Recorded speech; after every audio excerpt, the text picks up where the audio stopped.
이제 소리 나오죠? 자, 인사하겠습니다. 안녕하세요. 오늘도 찬양 감사드립니다.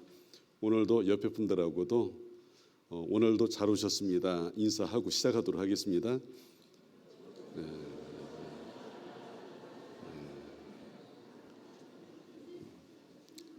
인사 한번 하니까 더 마음이 열리죠. 오늘도 귀를 열고 마음을 열고 2시간 진행되는 말씀 잘 들을 수 있도록 했으면 좋겠습니다.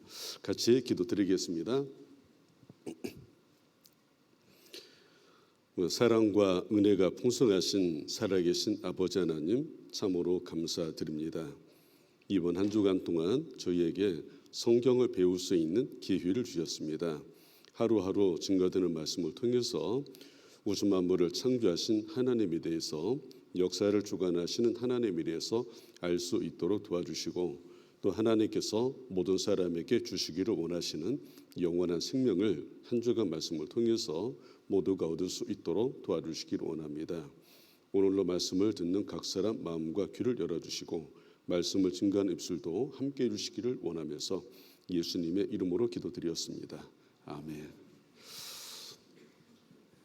같이 성경 말씀 고린도후서 4장 말씀을 찾아보도록 하시겠습니다.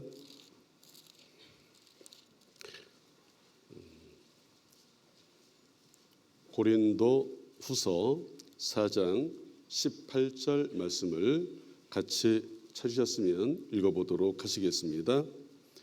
우리의 돌아보는 것은 보이는 것이 아니요 보이지 않는 것이니, 보이는 것은 잠깐이요 보이지 않는 것은 영원함이니라. 우리가 이제 성경을 배우는 목적은 너희가 성경에서 영생을 얻는 줄 생각하고 이 성경을 상고하거니와 이 성경이 곧 내게 대하여 증거하는 것이로다. 자, 성경은 보이지 않는 하나님을 증거하는 책, 또 하나님께서 인간을 구원하기 위해서 오신 분이 예수님인데 예수님을 증거하는 책이라고 말씀을 하고 있습니다. 우리가 보이지 않는 하나님을 어떻게 우리가 본 것처럼 만난 것처럼 받아들일 수 있을까? 바로 그 믿음이죠. 우리가 그 믿음을 갖기 위해서 우리가 성경을 배우고 있습니다. 그래서 보이지 않는 하나님 자신을 그냥 무조건 믿으라 하지 않고 우리에게 객관적인 수많은 증거들을 우리에게 증거를 해주는데, 어제 2가지를 말씀을 드렸습니다. 생각나시는가요? 어제 우리가 태어날 때부터 가지고 있는 우리의 본성 속에 하나님을 알만한 것이 있다고 그랬죠. 우리에게 양심이 있고 또 신을 찾고자 하는 마음이 있고 영원히 살고자 하는 마음이 내 안에 있다는 것은 바로 하나님이 계신 증거이고, 또 하나님께 만드신 만물을 보라. 만물을 보면은 그 만물 속에 나타나 있는 하나님의 신성 지혜와 하나님의 능력이 나타나 보인다고 그랬죠. 그래서 우리가 열린 마음을 가지고 우주 만물, 자연 만물을 관심을 갖고 자세히 살펴보면요, 이 모든 것이 우연의 저절로 있는 게 아니라 누군가가 있어야 한다는 것을 우리가 생각할 수 있고, 그 누군가가 이 성경에서는 여호와 하나님께서 모든 만물을 만드신 분이라고, 그 만물을 통해서 우리에게 날마다 증거하십니다. 자, 오늘은 이어서 말씀을 우리가 배울 텐데요. 자, 오늘 시작하는 말씀, 여기 우리의 돌아보는 것은 보이는 것이 아니요 보이지 않는 것이니, 보이는 것은 잠깐이요 보이지 않는 것. 여기 보이는 것은 잠깐이고 보이지 않는 것은 영원함이라. 하나님께서 모든 만물을 만드신 이후에 맨 나중에 사람을 만드셨다고 그랬습니다. 이 우주 안에 지구 안에 식물과 동물을 만드신 목적은 바로 사람을 위해서 모든 것을 만들어 우리에게 주셨다고 그랬습니다. 근데 사람은 여기 보이는 몸이 있고 보이지 않는 하나님의 형상대로 지음받은 우리의 영혼이 있습니다. 그럼 여기에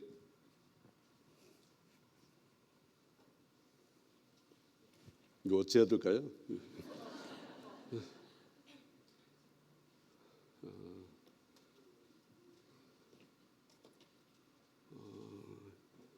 바로 제 책임 아닙니다. 저 손 안 댔어요. 그래서 보이는 것이 있고 보이지 않는 것이 있는데 나에게도 보이는 내가 있고 보이지 않는 내가 있습니다. 여기에 자, 몸이 있고 이 몸 안에 있는 영혼이 있습니다. 몸은 우리가 이 세상을 몸을 가지고 살아갑니다. 얼마 정도 살까요? 이 몸을 가지고 우리가 이 인생 세상을 살아가는데 자, 성경에는 우리 연수가 70이요 강건하면 80이라도 100년 안쪽을 이 몸을 가지고 우리가 살아간다. 그런데 이 몸을 가지고 살아가는 이 세상 속에 필요한 것이 무엇일까요? 제가 답 안 알려드렸어요. 이게 뭐죠? 돈. 그래서 어떤 사람은 오토바이만 지나가도 돈 그렇게 들린다고 그래요. 사람이 인생을 살아가면서 돈이라는 것이 절대적으로 필요하죠. 그래서 사람은 아침부터 밤늦게까지 직장에 출근해서 열심히 돈을 벌죠. 뭘 위해서요? 우리 육신을 위해서. 먹고 입고 생활하는 모든 것이 돈이 있어야 되니까. 돈이 없으면은 우리가 세상을 살아가는데 많은 어려움이 있고 문제가 있잖아요. 그러니까 이 돈을 벌기 위해서 사람들은 관심을 갖고 생각을 갖고 아침부터 밤늦게까지 돈을 법니다. 자, 근데 성경에 하나님께서 이 돈만을 위해서 살아가는 것이 전부냐? 그게 아니라 돈보다 더 이 세상을 살아가면서 돈보다 더 중요한 것이 있는데 우리 영혼을 위해서 준비하는 것도 좀 관심을 갖고 생각을 해보고 준비를 해야 된다. 근데 영혼은 안 보이니까 그것은 밀어놓고 눈에 보이는 몸만을 위해서 우리는 생각을 갖고 준비를 하고 살아가요. 그 가운데 육을 위해서. 그래서 여기에 누가복음 12장에 보면은 자, 예수님께서 한 예를 들었는데 어떤 부자가 있는데 그 부자가 자기를 위해서 준비하면서 많은 전답이 있고 전답에서 나오는 그 소출을 옛날에는 그 창고에다가 많은 그 곡식을 저장해 놓은 것이 부자의 기준이잖아요. 그래서 천석지기, 만석지기 창고가 더 클수록 부자인 거니까. 그래서 이 부자가 밭에서 나오는 많은 소출을 창고에다가 쌓아놓는데 창고가 적어요. 늘리겠죠? 그래도 부족해요. 그래서 창고를 크게 짓고 자기가 원하는 만큼 그 창고에다가 가득가득 이 곡물을 쌓아놨어요. 그리고 자기가 원하는 만큼 쌓아놨으니까 그 밤에 이 부자가 얘기하기를 내 영혼아 이제는 편히 먹고 쉬자. 내 영혼아 이제는 내가 쌓을 만큼 쌓아놨으니까 이제는 좀 쉬자 했는데 하나님께서 이 부자에게 말씀하기를 자, 누가복음 12장 20절 21절 같이 읽어보죠. 하나님은 이르시되 어리석은 자여 오늘 밤에 내 영혼을 도로 찾으리니 그러면 내 예비한 것이 네 것이 되겠느냐 하셨으니 자기를 위하여 재물을 쌓아두고 하나님께 대하여 부유치 못한 자가 이와 같으니라. 그 창고에다가 가득가득 원하는 만큼 많은 재산을 쌓아놨어요. 그리고 이제는 됐다 했는데 그 밤에 하나님께서 이 부자의 영혼을 딱 취해가면서 말하기를 어리석은 자야. 자, 이 모든 것이 네 거냐? 나를 위해서 준비한다고 평생 많은 재산을 쌓아놨지만 딱 죽음 앞에 서니까 어때요? 영혼을 취해가니까 그게 죽음이죠. 이 모든 재물이 자기 것이 아니죠. 그 사람이 죽었을 때 이 피는 수위에는 주머니가 없다는 얘기 들어보셨어요? 죽음을 건너갈 때는 이 많은 재산, 많은 걸 준비했다 하더라도 가져가는 것이 하나도 없죠. 빈손 들고 왔다가 빈손 들고 가는 인생이라고 그러죠. 공술의 공수고 인생이에요. 근데 가져가지 못하는 걸 위해서 평생 수고하고 애쓰고 고생해서 쌓아놨는데 딱 죽음을 건너갈 때는 아무것도 가지고 가지 못하지 않느냐. 자, 이게 어리석은 거죠. 자기를 위해서 재물을 쌓아두고 하나님께 대하여 부여치 못한 자가 하나님에 대해서 생각지 못하고 자기 영혼에 대해서 생각지 못하고 죽음 이후의 삶에 대해서 생각하지 못하고 이 몸만을 위해서 평생 수고했던 준비했던 이 부자 어리석은 거죠. 자, 여러분 어떨까요? 지금까지 나에게 영혼이 있다는 거 생각지 못하고 죽음 이후의 삶에 대해서 생각지 못하고 살아온 인생은 이 부자처럼 어리석은 거죠. 자, 그래서 여기 한번 보시죠.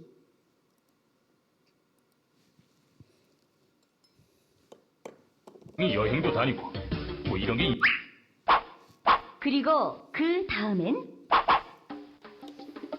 이봐, 드디어 내가 새로운 프로그램을 개발해냈어. 우와 대단한데. 그래서 이제부터 나는 초고속 승진을 하게 될 거야.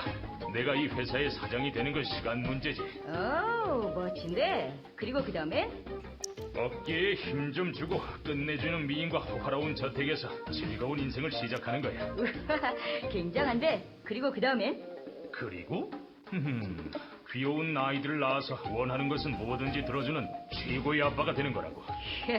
좋겠는데. 그리고 그 다음엔 시간이 흘러 은퇴하면 느긋하게 쉬면서 가끔 파티도 열고 조용히 여행도 다니고 뭐 이런 게 인상 아니겠어? 괜찮은 인생이군. 그리고 그 다음엔 도대체 왜 자꾸 그 다음엔이라고 묻는 거야? 아마 죽겠지 뭐. 내 장례식에 참석한 사람들은 모두 나의 성공한 삶에 대해서 이야기하느라 정신없을 거야. 그리고 그 다음엔 너 지금 또 뭐라고 말했어? 그 다음엔 도대체 뭐가 있단 말이야? 그 다음엔 잠깐. 당신도 이 친구처럼 그 다음에 뭐가 있을까요, 여러분? 사람이 살다가 죽으면 끝나는 거지. 정말 그럴까요?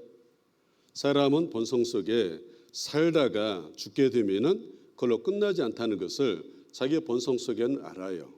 막연하게 알고 있죠. 근데 대비를 안 해요. 오로지 준비하는 것은 요게 뭐죠? 오로지 여기에 돈. 몸을 가지고 세상을 살아가는 것은 잠깐이에요. 잠깐 어제 봤죠? 병원에 태어나서 무덤까지 들어가는 슉 날아가는데 얼마나 걸렸을까요? 1분도 안 걸렸죠? 그게 인생인데 그 짧은 인생 가운데 살아가는데 돈 필요하죠. 이 세상 살아가는 데는. 근데 이게 다가 아니라는 거죠. 자, 이 영혼은 우리에게 보이지 않아요. 그렇지만 영혼이 있습니다. 영혼을 가지고 살아가는 것은 영원한 천국에서 영원히 사는 건데 천국에 가는데 필요한 것은 돈이 필요한 게 아니라 지금 우리가 배우는 이 성경 말씀 자체가 필요하고요. 준비한 사람은 천국에서 영원히 산다는 것을 얘기합니다. 자, 그래서 요한복음 3장의 예수님 말씀에 요한복음 3장 3절을 같이 읽어보죠. 예수께서 대답하여 가라사대 진실로 진실로 내게 이르노니 사람이 거듭나지 아니하면 하나님 나라를 볼 수 없느니라. 하나님 나라를 볼 수 없는 자는 들어갈 수 없다. 그 얘기거든요. 그럼 너가 하나님 나라를 볼 수 있고 들어가기 위해서는 반드시 거듭나야 된다. 거듭나라. 들어보셨습니까? 뭐 사회도 거듭나야 된다. 종교계도 거듭나야 된다. 정치도 거듭나야 된다. 그것은 이 성경이 얘기하는 거듭나는 거하고 좀 다른 건데 이건 변화를 얘기하는 건데 성경에서 말씀하는 거듭나는 것은 탄생을 얘기합니다. 탄생. 자, 이 거듭나야 된다라고 얘기하는 이 대상이 누구냐면은 이때 예수님 당시에 바로 이 성경을 가르치는 선생이었던 니고데모. 그 니고데모가 예수님을 통해서 많은 말씀이 가르쳐지고 수많은 기적을 행하시는 모습을 봤을 때 저 예수 하나님이 함께하지 않으면 저런 말씀 저런 기적을 행할 수 없는데 저게 어떻게 가능할까 와서 물어봤어요.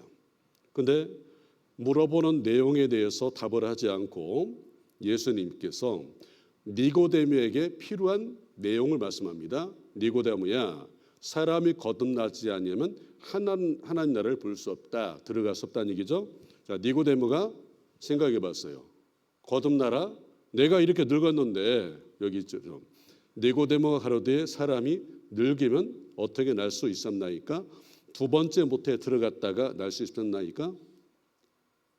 자, 영적으로 얘기하는 건데 니고데모는 육신적으로 생각 받아들인 거죠. 내가 이렇게 장성했는데 어머니 모태에 들어갔다가 날 수 있을까? 말도 안 되는 얘기네. 자, 여기에 어머니 모태에 들어갔다 날 수 있는 사람 있어요, 없어요?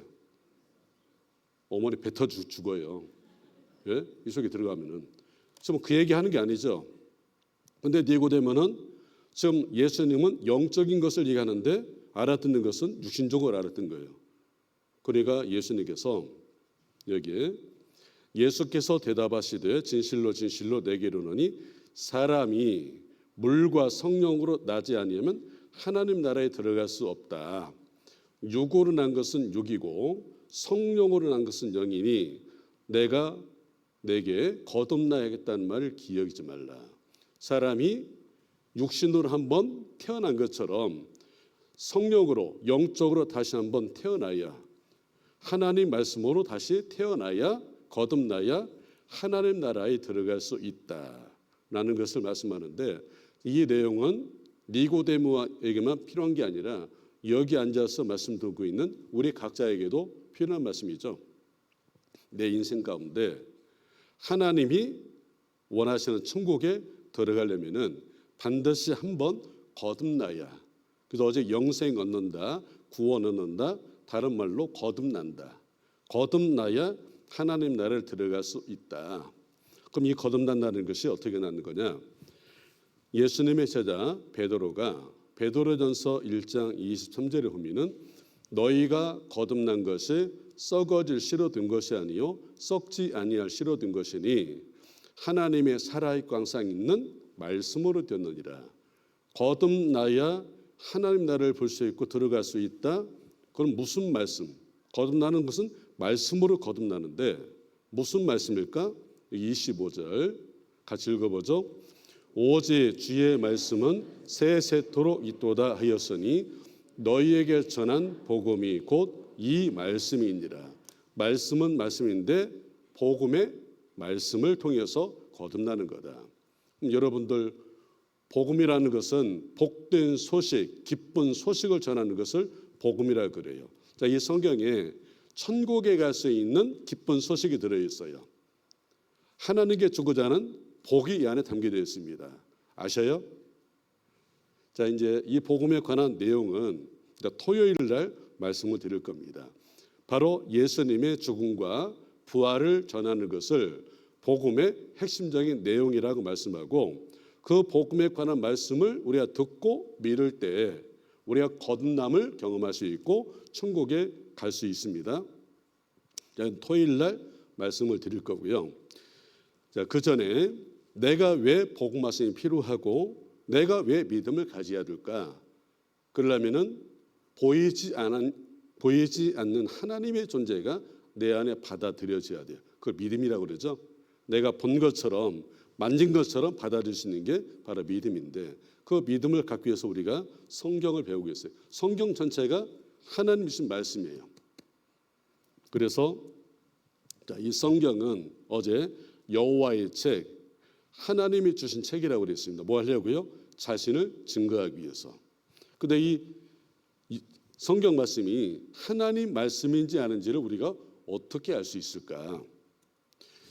제가 좀 옷을 벗고 해도 괜찮겠습니까? 제가 좀 땀이 나요 지금. 여러분 괜찮죠? 열기가 나한테 다 올라와요 지금. 제가 옷을 좀 벗고 하겠습니다. 오늘은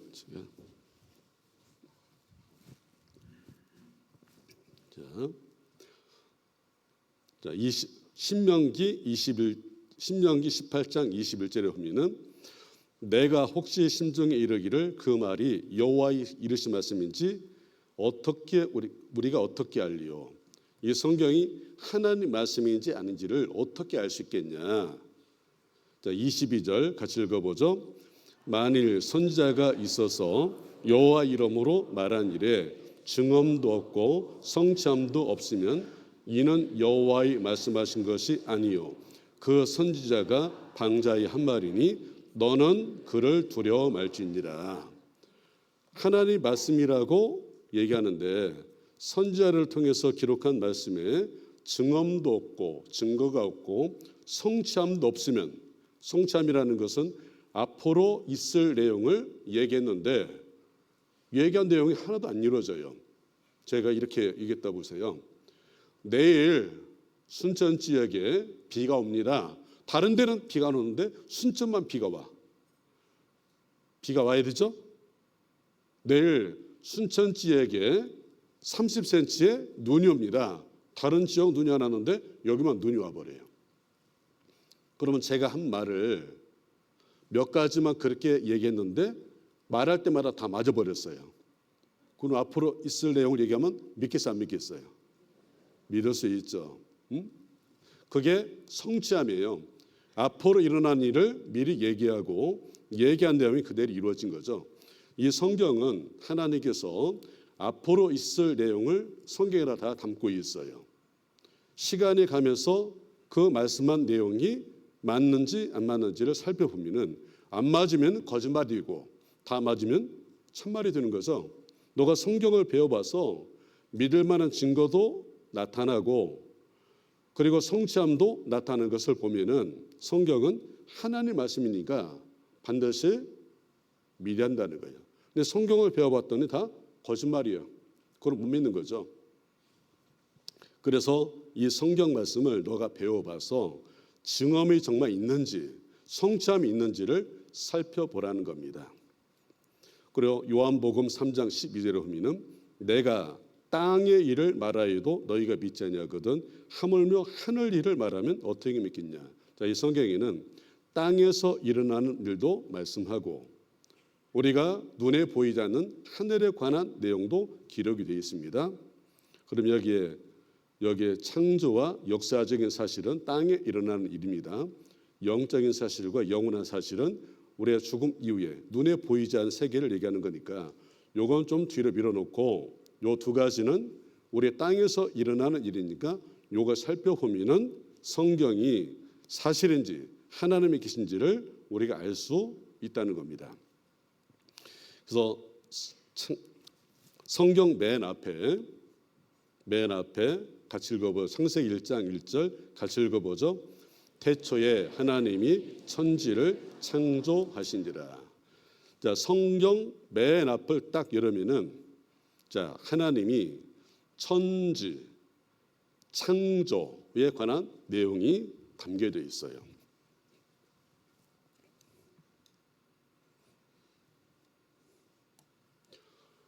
자, 여기에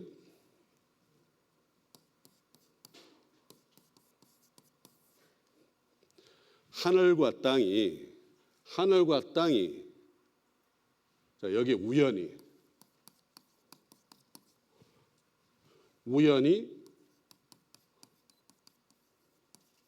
저절로 생긴 거다. 이 하늘과 땅이 우연히 저절로 생긴 거다. 요 내용과 자, 성경에는 하나님이 천지를 창조하시니라. 어느 것을 받아들이는 게 쉬울까요, 여러분? 이쪽이냐 둘 중에 하나잖아요. 하나님이 있냐 없냐. 하나님이 이 모든 걸 만들었을까? 아니면 이 모든 것을 우연히 저절로 생겼을까? 어제 말씀드렸죠. 집마다 지은이가 있으니 만물을 지으신 이는 하나님이시니라. 이 집이 우연히 저절로 생겼다. 자, 그렇게 주장하는 사람이 있으면 도와줘야 돼요. 어떻게 도와줘야 될까요? 도와드려야 되잖아요. 어떻게? 말 안 하겠습니다. 집마다 지은이가 있는데 우연히 저절로 정신이 없는 거죠. 우연히 저절로 생긴 것이 이 세상에 있을까요? 자, 이 하늘과 땅이 우연히 저절로 생길 리가 없어요. 자, 성경은 말씀하기를 하나님이 하늘과 땅을 만드셨다. 그럼 만들었으면은 만든 분은 만든 거에 대해서 자기가 얘기할 수 있죠. 내가 만들었다. 어떻게 이렇게 얘기할 수 있죠.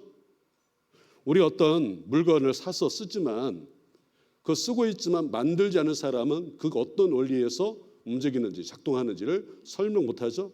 만든 사람은 그 원리에 대해서 작동 원리에 대해서 자세히 얘기할 수 있어요. 이렇게 만들어가지고 이런 원리에 의해서 이렇게 움직인다고. 그걸 얘기할 수 있죠. 만든 사람은. 자, 하나님께서 하늘과 땅을 내가 만들었다. 그럼 하늘을 어떻게 만들었는지 땅을 어떻게 만들었는지를 얘기할 수 있겠죠. 그 성경에 하늘을 내가 어떻게 만들었고 땅을 어떻게 만들었다라는 내용이 기록이 되어 있습니다. 여기에 이사야 50장 3절에 보면은 내가 흑암으로 하늘을 입히며 굵은 배로 덮느니라. 자, 하나님께서 이 하늘을 만들었는데 새들이 날아다니는 하늘이 있고요. 그리고 별들이 있는 하늘이 있고 그 너머에 신령한 하늘이 있어요. 그리고 하늘과 하늘들의 하늘과 그 모든 것을 내가 만들었다. 근데 그 하늘을 보니까 특별히 이 흑암으로 하늘을 입히며 우리가 지구 바깥에 나가 보면은 저 우주를 보면은 캄캄한 흑암으로 했다는 것이 최근 과학을 통해서 밝혀지는데 지표로부터 20km 밖의 하늘은 검다. 자, 소련에서 우주선을 닫고 지구 바깥 나가 보니까 창밖으로 보이는 것은 온통 어둠뿐이다. 우주선을 만들어서 지구 바깥에 나가서 보니까 우주에서 본 이 하늘은 캄캄하다는 거, 흑암. 현대 과학은 이걸 얘기하고 있죠. 지구 바깥에 나가보지 않으면 하늘을 얘기할 때 새파란 하늘을 얘기하는 거예요. 공기층이죠. 공기층을 뚫고 나가면은 그 바깥은 캄캄하게 돼 있어요. 하나님께서 이렇게 만드신 거죠. 자, 그리고 욥기 26장 7절에 보면은 이게 3,500년 전 기록입니다. 3,500년 전이었대요. 우리나라 고조선 역사보다도 훨씬 이전 역사를 얘기하는 겁니다. 삼국시대 고조선 이전 기록된 성경에 자, 같이 읽어보죠.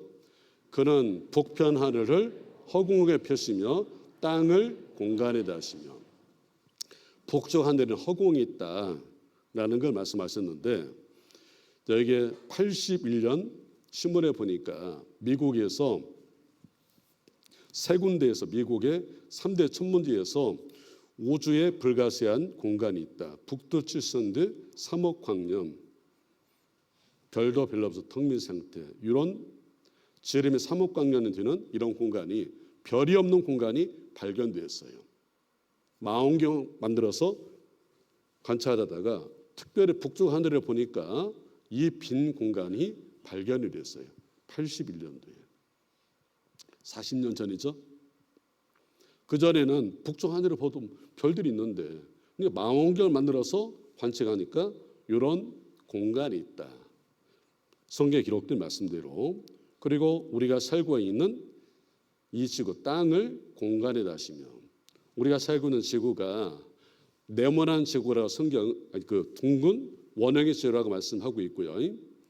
네모나다고 생각했던 그 당시에 성경은 이 지구는 원형의 지구로 되어 있고 그리고 땅이 공간에 달려 있다. 이렇게 공간에 달려 있다. 제가 손을 놨는데도 떠 있다면 어때요? 놀라운 기적이겠죠? 이걸 보러 세계 많은 사람들이 순천교회당에 올까 안 올까요? 다 오겠죠. 이 수많은 기적을 보려고. 근데 우리가 살고 있는 지구가 우주 공간에 이렇게 떠 있어요. 이게 떠 있는 것만 아니죠. 공전과 자전하면서 돌고 있습니다. 그게 우연히 저절로 이렇게 됐을까요? 하나님께서 북편 하늘을 허공을 만들어 놨고 땅을 공간에 달아 놨고 그리고 이 우주 어제 말씀드린 대로 이 우주에는 질서가 있고 법칙이 있다고 그랬죠. 그냥 떠 있는 게 아니라 그리고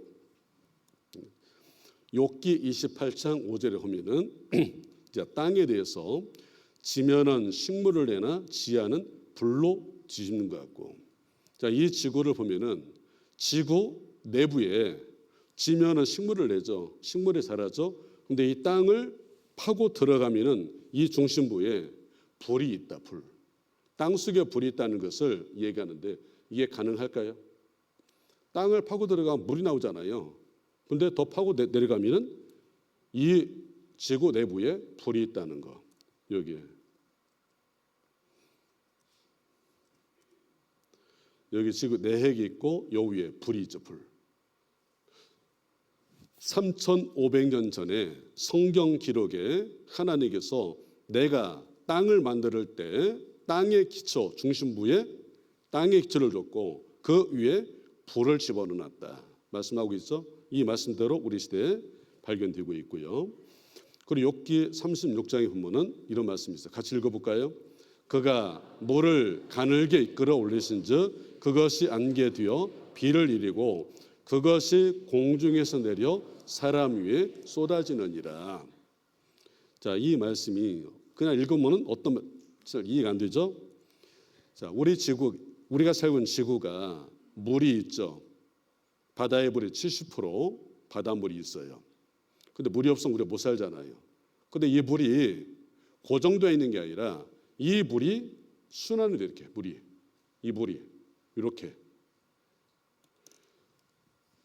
자, 과학이 발달하기 전에 옛날 사람들은 자기가 태어난 곳에 평생 살다가 바다 구경 못하고 죽는 사람도 부지기 있을 겁니다. 자, 바다를 보지 못한 사람들은 궁금할 거 아니에요. 어떤 궁금증이요? 여름날에 엄청난 비가 내리는데 엄청난 물들이 해서 막 냇가를 통해서 강을 통해서 흘러 내려가는 어디론가 흘러 내려가는데 어디로 내려갈까요? 냇가를 통해서 강을 통해서 바다로 그 엄청난 물들이 내려가요. 내려가면은 바다는 차고 넘쳐야 되잖아요. 언뜻 생각하면은. 근데 바다가 차고 넘친 예가 있을까요? 차고 넘친 예가 없죠. 바닷가에 사는 사람들은 그 엄청난 물들이 계속 들어가는데 바다가 넘치질 않아요. 왜 그럴까요? 옛날 사람은 궁금했을 거 아니에요. 자, 근데 이런 원리에 대해서 사람들이 정확하게 이해하게 된 것은 한 300년, 400년밖에 안 돼요.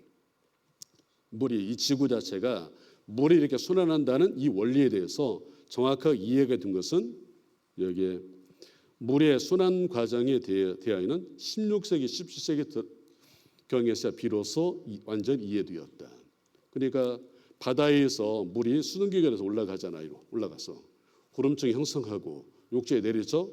비가 되어서 내려요. 바다로 들어가죠. 다시 또 수증기가 더 올라가죠.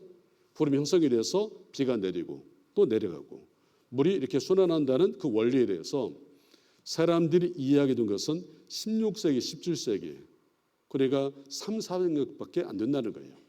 그 전에는 궁금증 가렸지만 이해는 할 수 없었죠. 그런데 성경에는 300년, 400년이 아니라 3,500년 전에 이 지구 자체가 물이 이런 원리에 순환한다는 것을 기록하고 있다는 거예요. 누가 만드셨기 때문에요? 하나님이 만드셨기 때문에. 그리고 욥기 36장 30절 31절 또 같이 읽어보죠.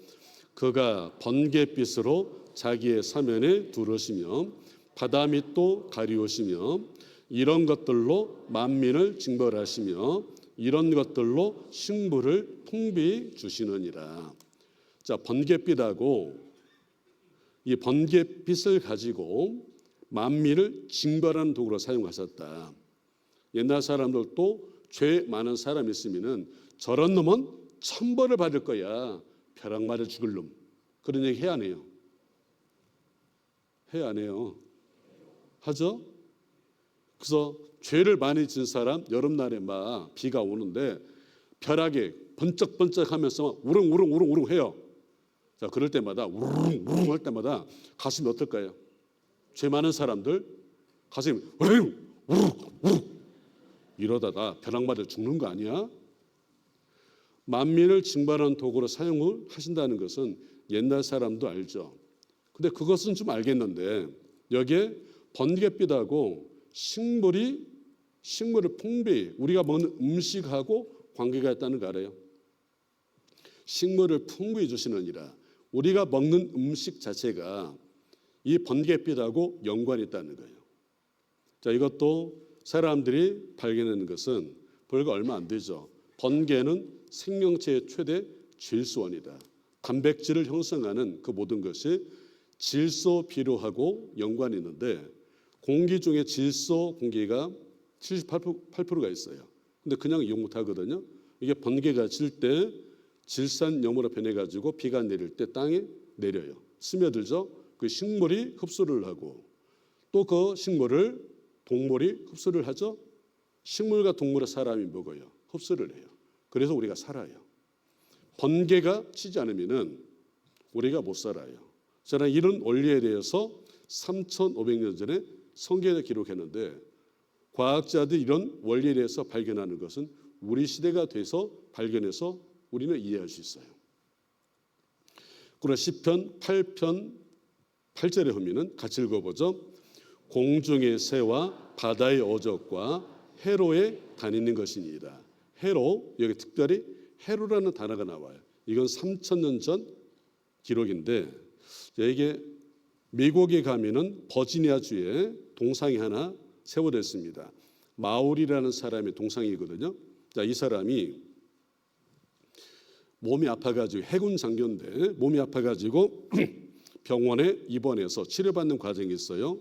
그러다가 몸이 아파가지고 누워 있는데 아들한테 성경을 읽어달라고 그랬어요.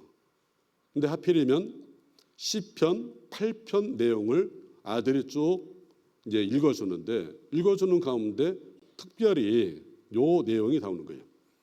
공중의 새와 바다의 어족과 해로에 다니는 것이다. 자, 이 사람 해군 장교이기 때문에 바다의 모든 것을 알고 있다 생각하는 사람이죠. 근데 성경을 보다가 해로 바다의 길이 있다는 건데 이제 이때까지는 바다의 길을 몰라가지고 많은 선박유사들이 제멋대로 다니다가 배가 파손이 돼서 엄청난 손해를 봐요. 근데 이 마우리가 아들이 읽어주는 이 성경만 듣다가 바다의 길이 있다? 그럼 내가 몸이 나으면은 내가 바다에 가서 한번 확인해 봐야 되겠다. 연구를 좀 해봐야 되겠다. 그래서 연구를 해서 바다에 해도라고 해서 바다의 길이 있다는 거예요. 해류 흐름을 봐가지고 지도를 만들었어요. 자, 이것 때문에 많은 선박유사들이 그 뒤부터는 파손하지 않고 이 길대로 다니니까. 그래서 이 해로를 발견하고 해도를 그려서 그 공로로 버지니아주 가면은 이 사람의 이 동상이 세워져 있어요. 자, 이 사람이 해로가 있다는 것을 발견한 것은 본의 창작물이 아니죠. 성경 안에 해로가 있다는 것을 들었고 가서 확인한 거죠. 그 전부터 이건 있었던 거죠. 그리고 창세기 10장 25절에 보면은 에벨은 두 아들을 낳고 하나의 이름을 벨렉이라 했으니 그때 세상이 나뉘었으며. 자, 이 똑같은 말씀이 역대상 1장 19절에 에벨은 두 아들을 낳아 하나의 이름을 벨렉이라 했으니 자, 그때 땅이 나뉘었으며. 자, 에벨이라는 사람이 두 아들을 낳고 하나의 이름을 벨렉이라. 그 벨렉이라는 뜻이 뭐냐면 나뉘었다. 그 뭐가 나눴냐? 땅이 나뉘었다는 거예요. 아들을 낳을 당시에 땅이 나눠지는 걸 보고 이름을 너는 벨렉. 이름 뜻이 뭐냐? 나눔이다. 우리가 아들을 낳고 특별한 날 아들을 낳았어요. 광복절 날 아들이 태어났어요. 이름을 어떻게 주면 좋을까요? 광복이. 3일절 날 태어났어요. 이름을 사밀이. 개천절 날 태어나면요. 그건 좀 그러네. 개천이라면. 어떤 특별한 날 아들이 태어났으면 그날을 기념해서 아들 이름을 지을 수 있잖아요. 에벨이라는 사람이 이때 벨렉이라 이름을 아들한테 지어줬는데 이때 땅이 나눠지는 것을 보고 이름을 지었는데 자, 이 땅이 원래 한 덩어리였다가 나눠지지 않았을까? 이걸 맨 처음 주장한 사람이 1915년 독일 사람 베게너가 원래 땅이 이렇게 돼 있다가 우리 시대 5대 6대주로 나눠지지 않았을까? 그걸 처음 제기를 했어요. 그래서 여기 아메리카주하고 아프리카주 여기 있죠. 여기 지층, 식물, 동물 분포도를 쭉 연구를 해본 결과가 원래 한 덩어리였던 땅이 나눠진 거다. 그걸 주장했는데 이때는 사람들이 안 믿었어요. 안 받아들였어요. 대륙 이동설이잖아요. 근데 지금은 다 정설로 다 받아들이고 있죠. 원래 한 덩어리인 땅이 나눠진 거고, 근데 성경에는 나눠졌던 이 땅이 다시 하나님께서 땅을 진동시키사 갈라지게 하셨사오니 그 틈을 기우소서. 앞으로 한 덩어리 땅으로 다시 합쳐진다고 예고하고 있습니다. 자, 이런 내용들을 여기 대체 하나님이 하늘과 땅을 만드신 분이기 때문에 이런 하늘의 현상, 땅에 있는 현상을 정확하게 얘기할 수 있죠. 성경에다가 구체적으로 얘기하고 있어요. 자, 성경을 기록할 당시에 사람들의 이런 내용하면 이해 안 되는 내용이에요. 우리 시대가 되니까 우리는 과학이 발달한 시대니까 이해할 수 있는 거죠. 자, 하늘과 땅을 만드시고 그 다음에 여기 식물도 우연의 저절로 진화해가지고 들깨가 오랜 시간이 걸리니까 야, 들깨로 살면 돼. 참기가 돼야 돼. 참. 들깨가 오랜 시간이 걸리니까 참기가 됐을까요? 야, 상추야, 너 상추로 지내지 말고 배추가 돼야 돼. 네? 그래서 오랜 시간이 걸리니까 뭐 들깨가 참깨가 되고 상추가 배추가 되고 그렇게 될까요? 그렇게 될 리가 없잖아요. 심은 대로 나오는 것이 자연의 법칙이잖아요. 자, 콩 심은 데 뭐 나죠? 콩 나고, 팥 심은 데 팥 나는 거. 자, 성경에는 창세기 1장에 수백만 종의 식물을 종류대로 만드셨다고 그래요. 식물을 종류대로. 그리고 그래서 창세기 1장 11절에 보면은 하나님이 가라사대 땅은 풀과 심에 있는 채소와 각기 종류대로 씨가 열매 맺는 과목을 되라 하시매 그대로 되어 땅이 풀과 각기 종류대로 심에 있는 채소와 각기 종류대로 씨가지 열매 맺는 나무를 내니 하나님 보시기에 좋았더라. 여기 종류대로라고 그랬어요. 종류대로 만드신 이 식물들이 지금까지 내려오는 거지 변형된 게 없다는 거예요. 성경 말씀대로. 여기에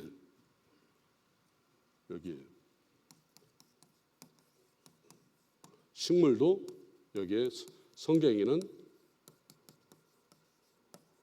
종류대로 진화가 아니죠. 진화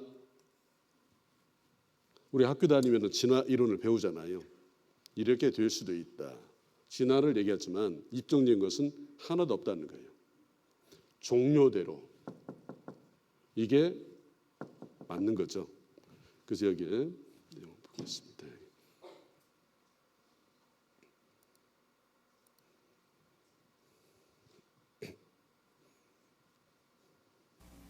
모든 씨앗들은 하나의 놀라운 기적입니다.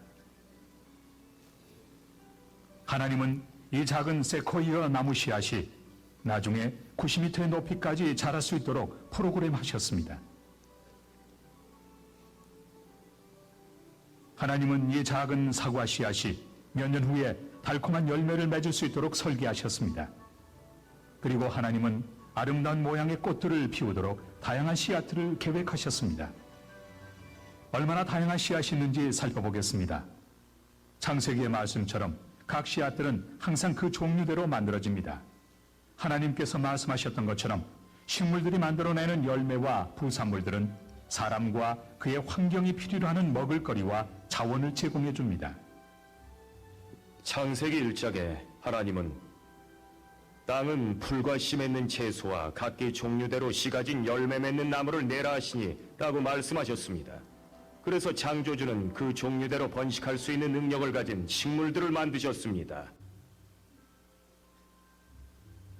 오늘날 과학자들이 발견하고 있는 것은 성경에 기록된 그대로입니다. 씨앗 안에는 정말로 생명이 들어 있습니다. 살아있는 세포 안에는 놀라운 복잡성을 가진 작은 공장들이 들어 있습니다.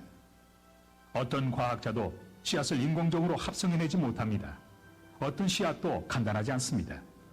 씨앗은 적절한 물과 온도가 주어질 때까지는 잠을 자도록 프로그램되어 있습니다. 온도와 습도를 모니터하는 능력을 누가 씨앗들에 넣어 놓았을까요? 씨앗이 싹을 틔울 적절한 시기를 누가 설정해 놓았을까요? 뿌리에게 너는 아래로 내려가야만 해, 그리고 줄기에게 너는 위로 올라가야만 해라고 누가 명령을 했을까요? 여러분은 사랑이 풍성하신 창조주 하나님의 손길을 느낄 수 있습니까? 씨앗이 싹을 내고 자라기 위해서는 흙 안에 적절한 영양 성분이 들어있어야 하고 물에 들어있는 이상적인 특징들이 필요하고 정확한 파장의 빛과 주기가 필요하며 적절한 대기가 있어야 하고 꽃가루를 전달해 줄 수 있는 생물들이 있어야 합니다. 씨앗이 사람을 위해 풍성한 결실을 맺으려면 창조 때부터 이 모든 것들이 함께 제자리에 다 갖춰져 있어야만 합니다. 자, 이게 저절로일까요? 창세기 1장에 태초에 하나님이 천지를 창조하신지라. 그리고 하늘과 땅을 만든 이후에 이 지구의 모든 식물을 종류대로 만드시고 그 다음에 짐승도 종류대로 만드시는데, 자, 이게 동물도 종류대로 수백만 종의 하늘을 나는 새, 바다의 물고기, 땅에 뛰어난 짐승을 종류대로 다 만드셨다고 되어 있어요. 자, 과학이 발달하기 전에는 찰스 다윈이 갈라파고스라는 그 섬에 가서 피치새라고 해서 희한한 새를 보고 이게 진화가 되지 않았을까. 그때는 몰랐으니까 그렇게 얘기를 했어요. 근데 지금처럼 과학이 발달했단다면은 절대 종의 기원이라는 그런 책을 그때 당시에 써내서도 사람들에게 절대 받아들이지 않았을 거예요. 자, 지금은 과학이 발달해 가지고 사람 몸에 유전 정보를 해독해서, 유전 정보가 다 해독했잖아요. DNA 속에. 그걸 해독해서 보니까 절대 진화 이론이 맞지 않다는 것을 얘기를 하고 있어요. 거기에 유전 정보 안에 설계도가 다 들어가 있어요.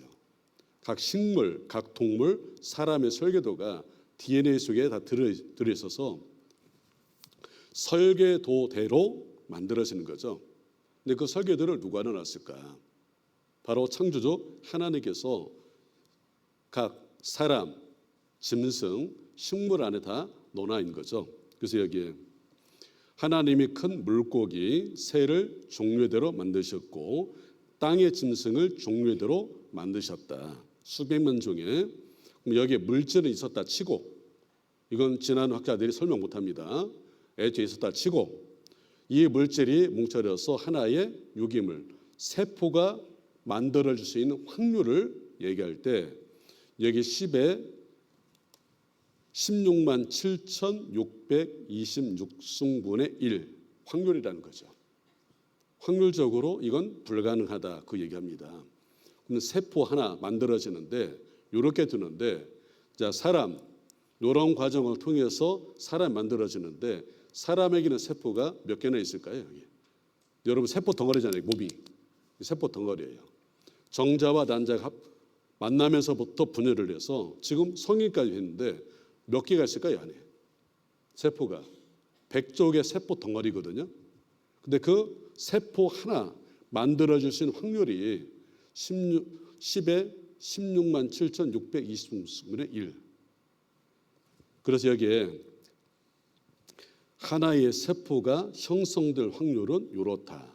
그래서 지금 현대 과학자들은 생명을 주는 자 없이는 생겨날 수가 없다. 이렇게 얘기하고 있어요.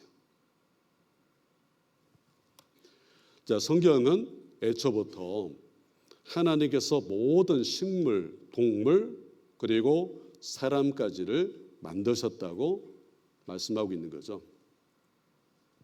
그래서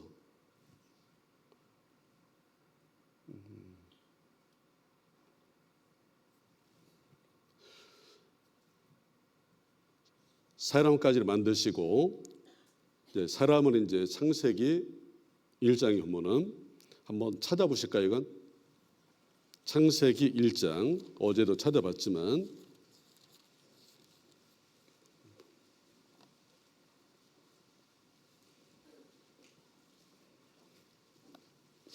창세기 1장 27절 하나님이 자기 형상 곧 하나님의 형상대로 사람을 창조하시되 남자와 여자를 창조하시고 2장 7절을 같이 읽어보죠.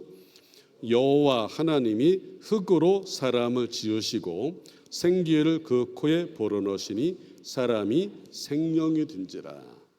여기 하나님의 형상대로 사람을 창조했고 이건 영혼을 두고 얘기하는 거죠. 영혼을. 그리고 영혼을 담을 수 있는 집. 이건 집이에요. 집. 흙집. 예? 흙덩어리죠. 흙으로 만들어진 이 사람 안에 영혼을 넣었어요. 그 사람이 움직이기 시작합니다. 영혼이 이 안에 있을 때는 내가 살아있어요. 근데 어느 날 영혼이 육체 밖에 빠져나가는 것을 죽음이라 그래요. 그래서 영혼 없는 몸이 죽은 것 같이. 성경에서 죽음이라는 것은 영혼 떠난, 영혼과 육신이 분리되는 것을 죽음이라 그래요. 그러면 육신은 너는 흙에서 왔으니까 흙으로 돌아갈지니라. 이 사람 이거 땅에 매장이 되죠. 여기 흙이죠.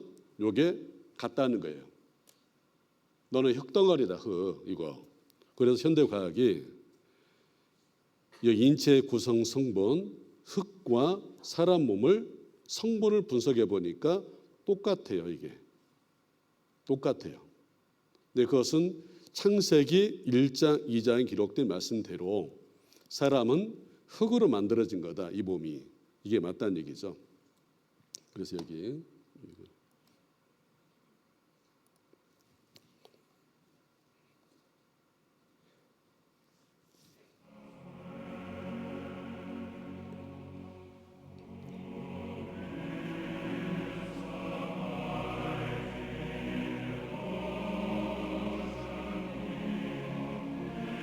인류 역사상 최고의 베스트셀러 성경.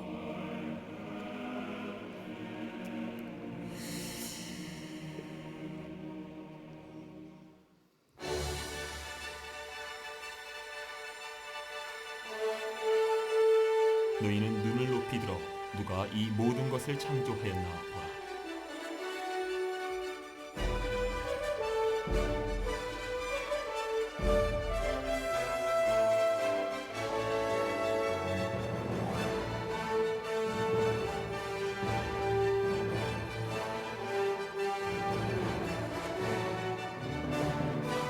자연의 완벽한 법칙과 질서.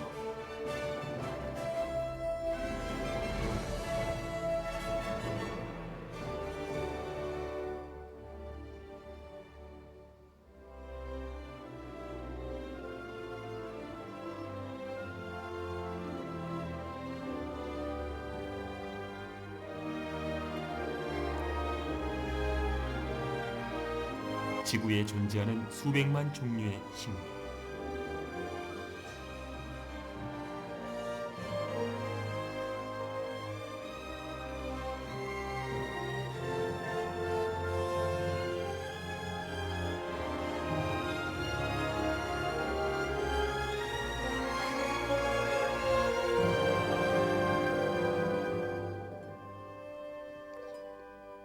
(3,500년) 전에 기록된 지구의 비밀.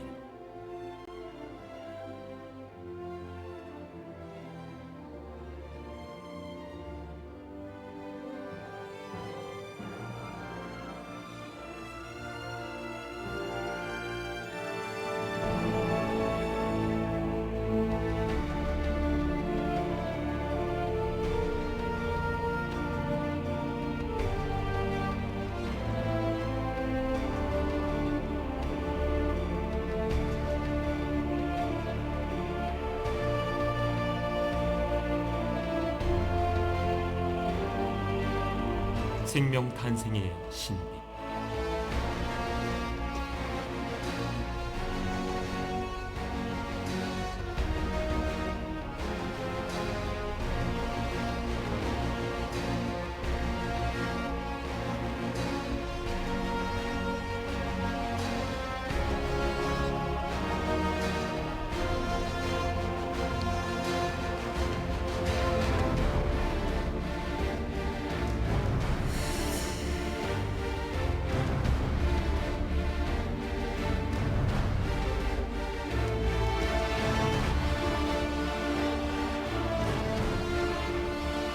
태초에 하나님이 천지를 창조하시니라.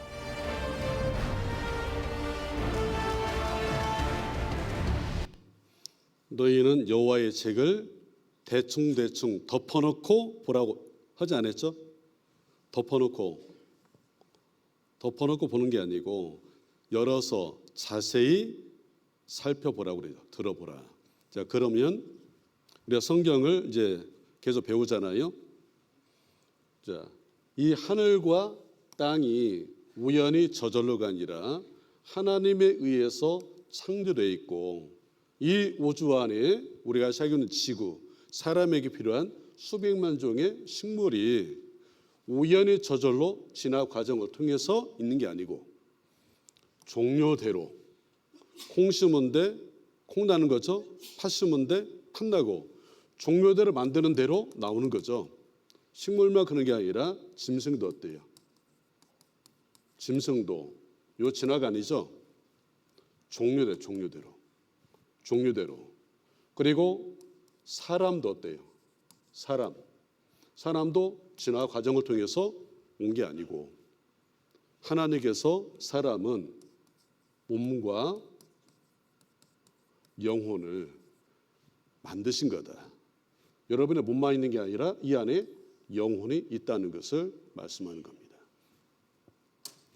자, 33번이니까요. 5번 쉬었다가 이어서 말씀드리도록 하겠습니다.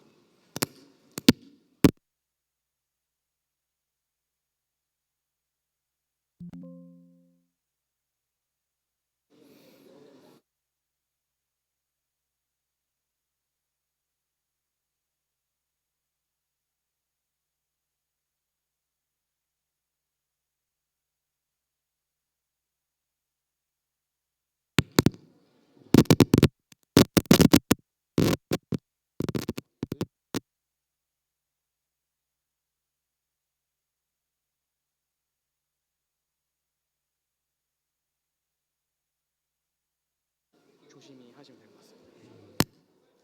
손이 적불이 좀 생긴 것 같아가지고. 이쪽이요? 네, 여기서. 어허, 그럼 어떻게 할까? 이거 테이프로 감아오려.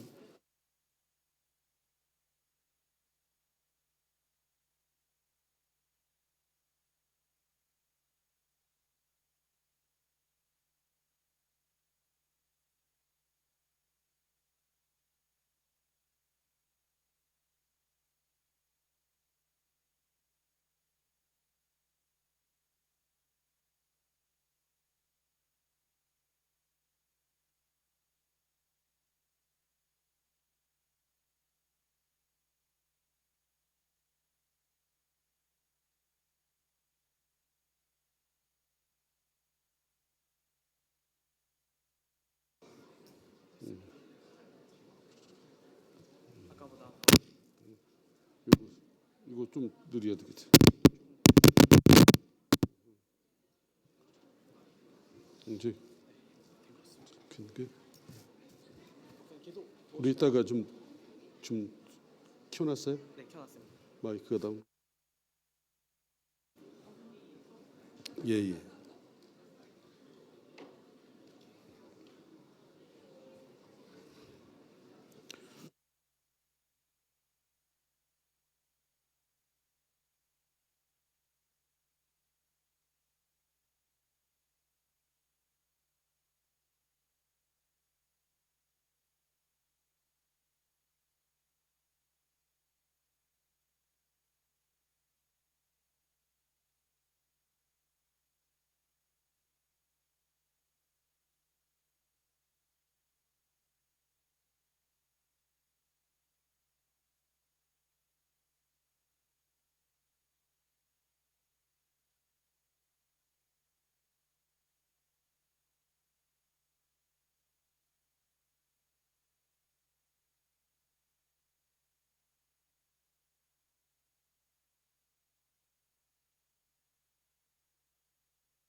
예, 화장실 갔다 오시는 분은 갔다 오시고요. 안에 계신 분들은 체조 한번 하고 또 말씀 드리도록 하겠습니다. 안녕하세요. 따라하면 박수영입니다. 되겠습니다. 여러분 준비되셨나요? 자생 1, 2, 3 척추 체조로 대한민국을 응원해 주세요.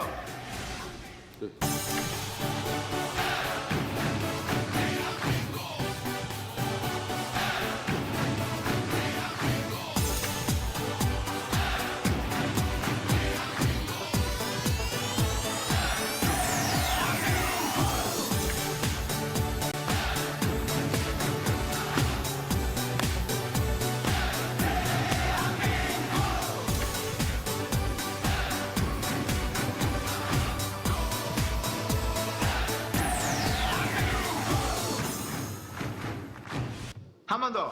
하나, 둘, 셋, 넷, 다섯, 여섯, 일곱, 여덟. 하나, 둘, 셋, 넷, 다섯, 여섯, 일곱, 여덟. 하나, 둘, 셋, 넷, 다섯, 여섯, 일곱, 여덟. 하나, 둘, 셋, 넷, 다섯, 여섯, 일곱, 여덟.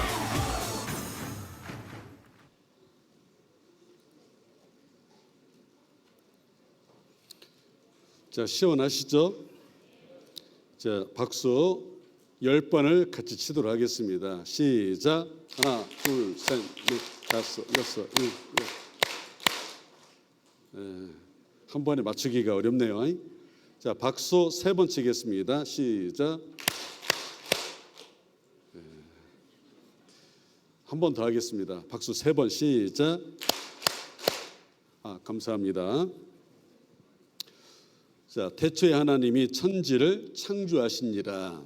하늘과 땅을 만드시고 식물과 동물을 만드신 이후에 맨 나중에 사람을 만드셨다. 자, 사람을 만들어서 사람이 살 수 있는 것을 또 하나님께서 말씀해 주시는데, 자, 이것이 인간 역사의 시작이죠. 인간 역사는 어디서부터 시작이 됐을까? 자, 성경은 말씀하기를 에덴 동산이라는 곳에서 시작이 된 거다. 그래서 자, 성경의 이제 역사가 이제 창세기 2장부터 에덴 동산에서부터 시작이 되는 인간 역사가 성경에 기록이 되어 있어요. 세상 끝날까지 역사가. 자, 역사를 얘기할 때 역사가 각 나라마다 신화가 있잖아요. 역사적인 것을 얘기할 때 각 나라마다 신화적인 역사가 기록이 되어 있는데, 자, 성경에 역사가 들어있는데 신화라면은 우리가 믿을 수 없어요. 다 사실을 담고 있는 거거든요. 근데 신화라는 게 이런 거죠. 우리가 우리나라 역사를 얘기할 때 단군 신화를 얘기하죠. 단군 신화. 거기에 자, 곰이 사람이 되고 싶어가지고 마늘을 100일 동안 먹었더니 사람이 됐다. 자, 그거 믿을 수 있을까 없을까요? 곰이 동굴에 들어가서 100일 동안 마늘을 먹고 지냈더니 사람이 됐대요. 믿을 수 있어요? 우리가 박씨 가문 어디서 태어났어요? 김씨 가문 어디서 태어났어요? 아래에서, 사람이 아래에서 태어날 수 있어요? 어떤 가문은 지렁이에서, 말에서. 자, 그건 하나의 호랑이 담배 피던 시절에 이런 얘기. 재미있는 얘기로 할 수 있지만 그걸 사실로 우리가 믿을 수는 없잖아요. 만약에 성경에 그런 신화적인 내용으로 담겨졌다면 우리는 성경을 하나님 말씀이라고 믿을 수가 없어요. 우리나라만 역사가 있는 게 아니고 우리나라 단군 신화, 로마의 로마 신화가 있어요. 그리스 신화가 있죠. 각 나라마다 신화가 다 있어요. 역사를 얘기할 때. 근데 그건 하나의 얘기거리고 우리가 사실로 받아들일 수는 없는데, 자, 성경의 역사는 다 지어낸 얘기가 아니라 사실을 얘기하는데, 자, 신화는 얘기하지만 여기에 증거가 있을까 없을까요? 증거는 없어요. 근데 성경은 신화가 아니기 때문에 사실이기 때문에 증거가 있어. 증거. 믿을 만한 증거. 그래서 우리가 불경 고고학, 유교 고고학, 회교 고고학 이란 얘기 들어봤어요? 다른 종교의 경전이 있지만 그 경전이 사실이라는 걸 입증한 증거가 없어요. 얘기는 하지만. 근데 성경은 고고학이라는 이 학문을 통해서 증거를 하는데, 고고학이 뭐냐면은 성경에 기록되어 있는 나라, 지명, 어느 지역에 이런 일들이 있었다, 나라가 있었다, 사건이 있었다면은 고고학이 발달하기 전에는 그걸 얘기를 했어요. 증거가 어딨냐?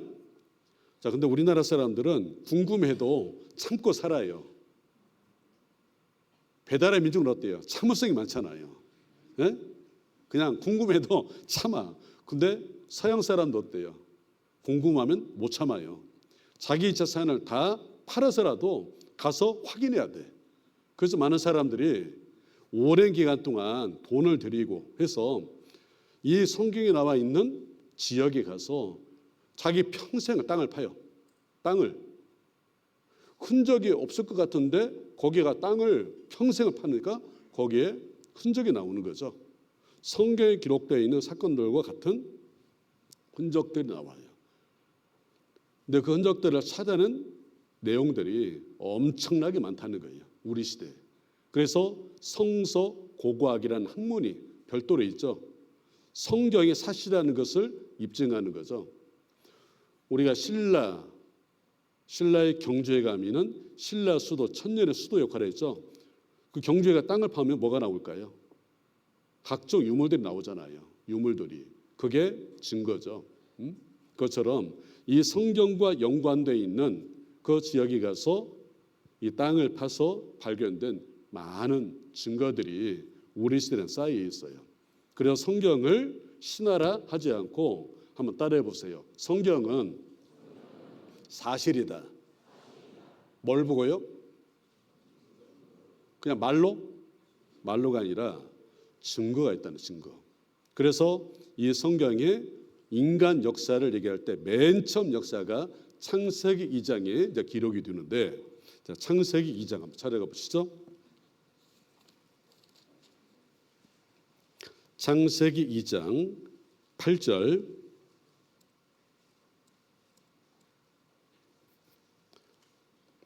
2장 8절 같이 읽어보죠.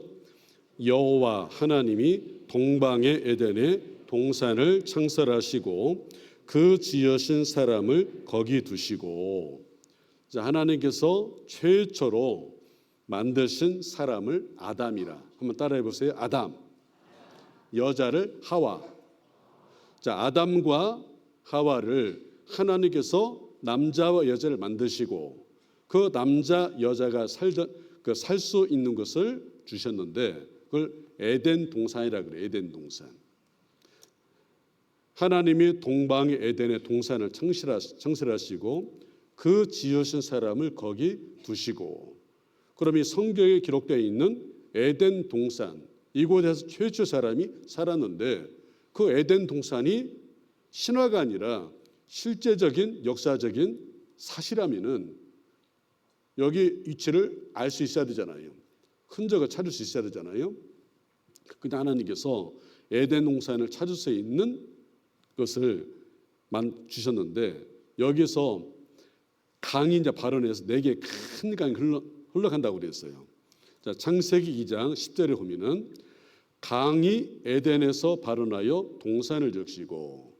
에덴에서 강이 발원해서 동산을 적시는데 거기에 첫째 이름은 비손, 둘째 강 이름은 기온, 셋째 강 이름은 히데겔, 넷째 강은 유프라데. 자, 에덴 동산에서 발원해가서 큰 4개의 강이 흘렀는데, 자, 한번 따라해 보세요. 첫째가 비손. 따라해 보세요. 첫째 비손, 둘째 기온, 셋째 히데겔, 넷째 강은 유프라데.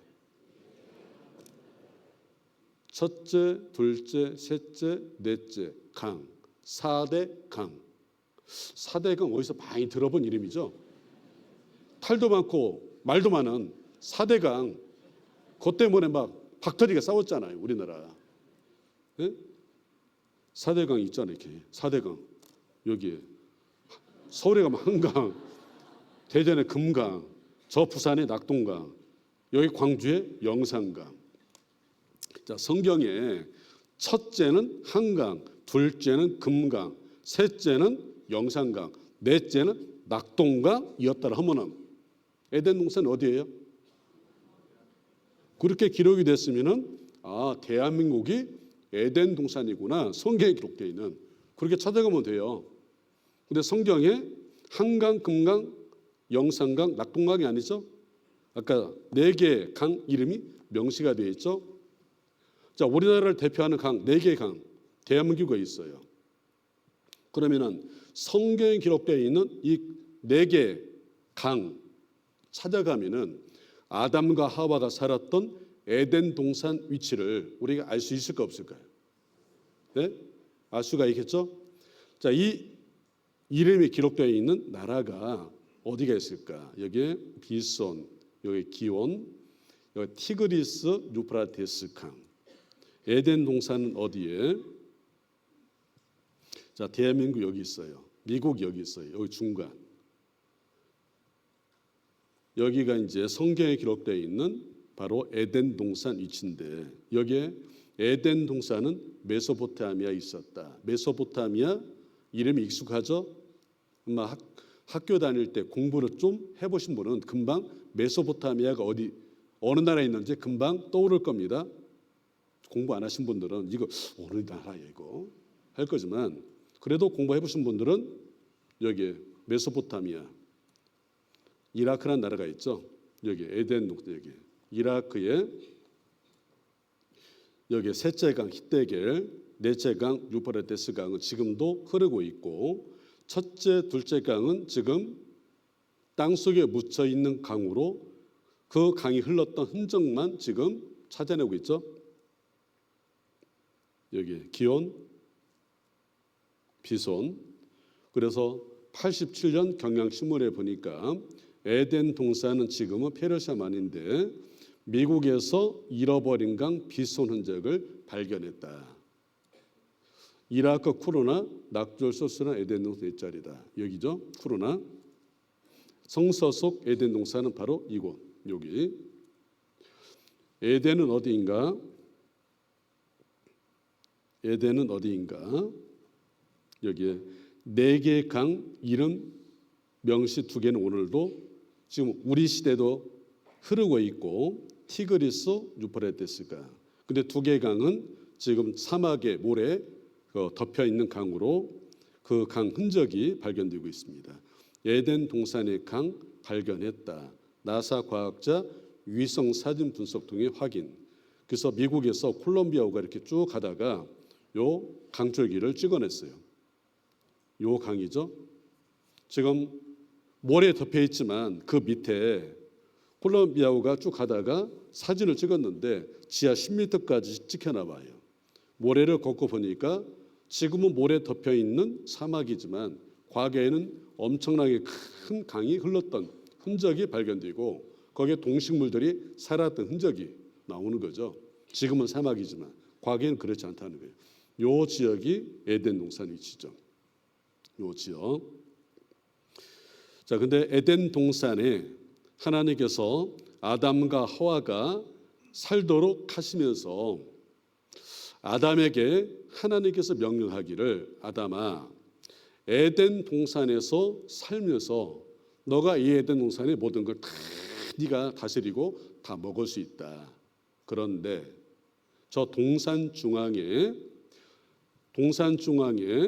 생명나무와 선악을 알게 나무 실과가 있는데 자, 이 선악을 알게 나무 여기 선악을 알게 한 나무 실과는 먹지 말라. 내가 먹는 날에는 정령 죽으리라 그랬는데 그만 아담이 이 선악과를 따먹게 돼요. 먼저 여자가 따먹고 남편에게도 이 선악과를 주어서 먹게 했다 그랬어요. 먼저는 여자가 따먹고 그 뒤에 남자가 따먹었어요. 그리고 이 선악과를 너가 먹는 날 정령 죽으리라 했는데 육신은 영혼은 죽었지만 육신은 930살을 살고 아담이 죽어요. 그런데 이 선악과를 죄를 짓고 난 이후에 하나님께서 이 땅을 이제부터는 너 수고를 해야 이 땅의 수산물을 먹을 수 있어. 그래서 이 땅을 저주를 해서 이때부터 이 땅은 저주를 받아서 가시와 엉겅퀴를 해요. 사람에게 해로운 이런 것들이 있잖아요. 이게 범죄한 이후에 하나님께 저주를 해서 생긴 거고, 그리고 너는 흙이니 흙으로 돌아갈 것이니라. 죽음이라는 것이 시작이 됐어요. 그리고 죄를 지은 아담에게 이러시되 내가 내 아내의 말을 듣고 내가 너더러 먹지 말란 나무 실과를 먹었은즉 땅은 너로 인하여 저주를 받고 너는 종신토록 수고하여 그 수산을 먹으리라. 자, 아담 남자에게 너가 아내의 말을 듣고 선악과를 먹었으니까 너는 저주를 받아서 이제부터는 그냥 먹을 수 없고 이 땅의 소산물을 먹기 위해서는 너가 땅을 갈고 수고를 해야 이 소산물을 먹을 수 있을 거다. 그래서 산의 남자를 보면은 이렇게 쓰죠. 입구자에다가 열십자를 쓰고 여기에 힘력자를 써요. 여기 힘력자. 이 남자는 결혼하면은 처자식을 먹여 살릴 수 있는 몇 명을, 여기 10명을 먹여 살릴 수 있는 힘을 가져야 남자 결혼해. 응? 하나님께서 이걸 저주한 거예요. 그리고 여자에게 이르시되 내가 내게 잉태하는 고통을 더하리니 내가 수고하고 자식을 낳을 것이며 너는 남편을 사모하고 남편은 너를 다스릴 것이니라. 하나님께서 여자에게 내리는 저주가 해산, 아이를 갖고 아이를 낳을 때 해산의 고통이었대. 여자는 10달 동안 입덧하는 데다가 낳을 때 죽을 각오를 가지고 애를 낳죠. 짐승들은 그렇지 않는데 사람은 아이를 낳을 때 여자들은 엄청 고생을 하잖아요. 그리고 여자의 위치가 남편은 너를 다스릴 것이니라. 남편 밑에 다스림 받도록 위치를 질서를 이렇게 세우신 거예요. 그러니까 여자들이 결혼해 살다 보니까 고생도 많이 하고 또 한이 많아야 많아요. 한이 많죠? 그래서 여기 봐봐요.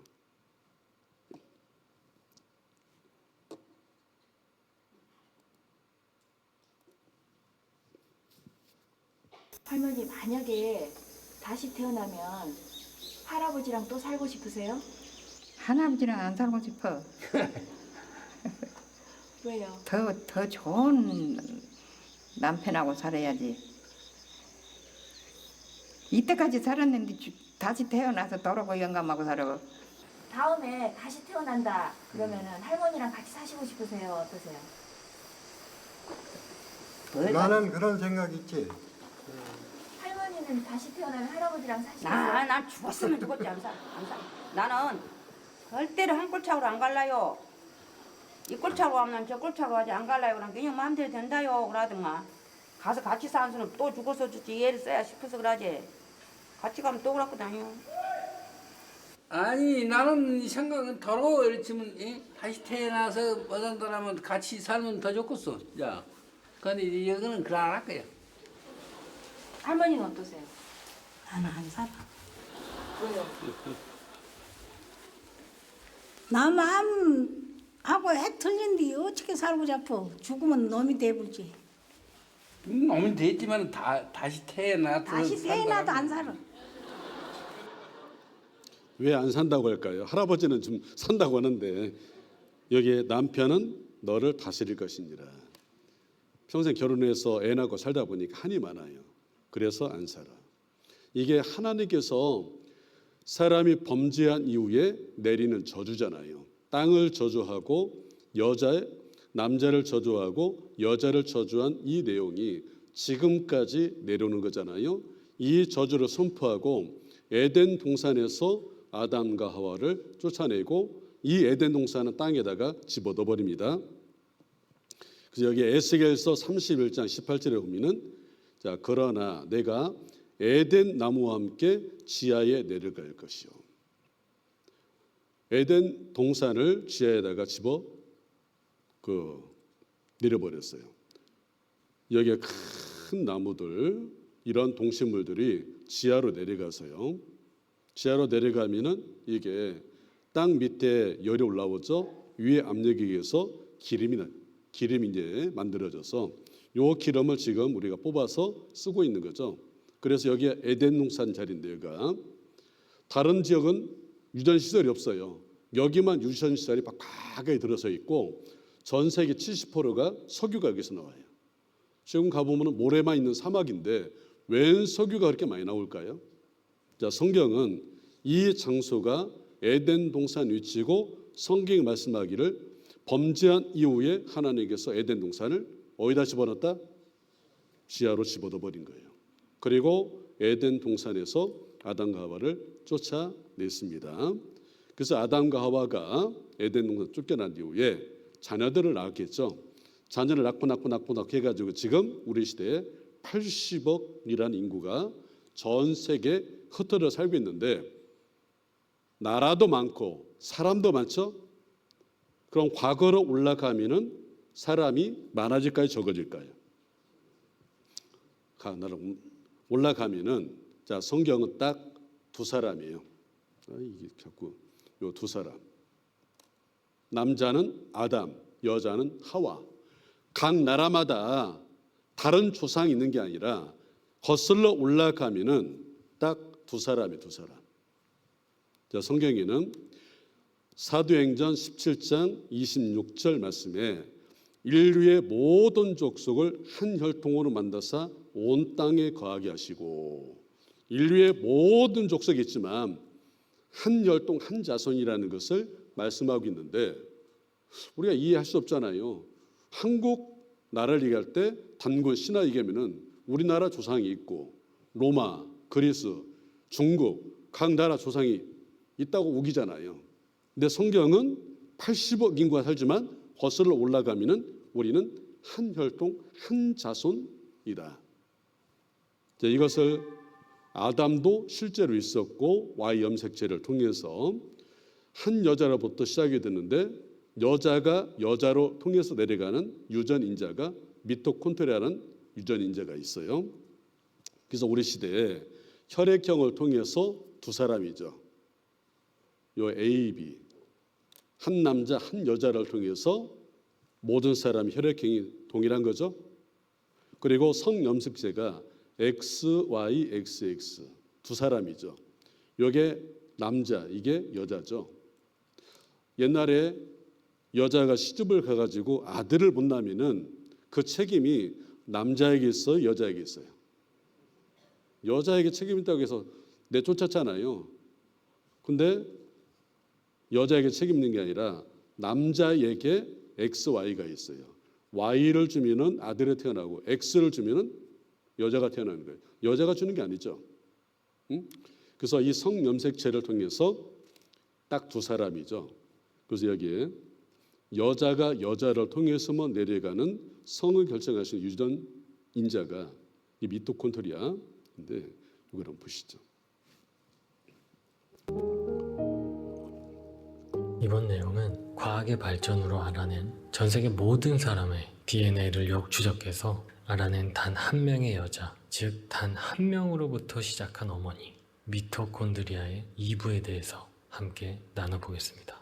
여러분, DNA의 99.5%는 인간의 세포 핵 속에 들어있습니다. 암호화된 정보가 담긴 끈이 인간의 신체의 비밀을 담고 있습니다. 쉽게 말하면 인간의 설계도라고 할 수 있습니다. 우리는 이 DNA의 반은 어머니로부터, 나머지 반은 아버지로부터 받습니다.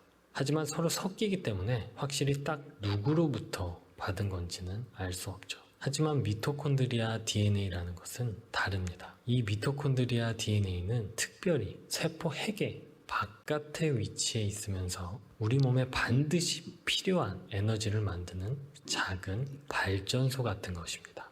세포보다 더 작고 작은 이 미토콘드리아, 그 안은 우리가 아는 그 어떤 복잡한 발전소보다 완벽하게 시스템되어 있는 발전소입니다.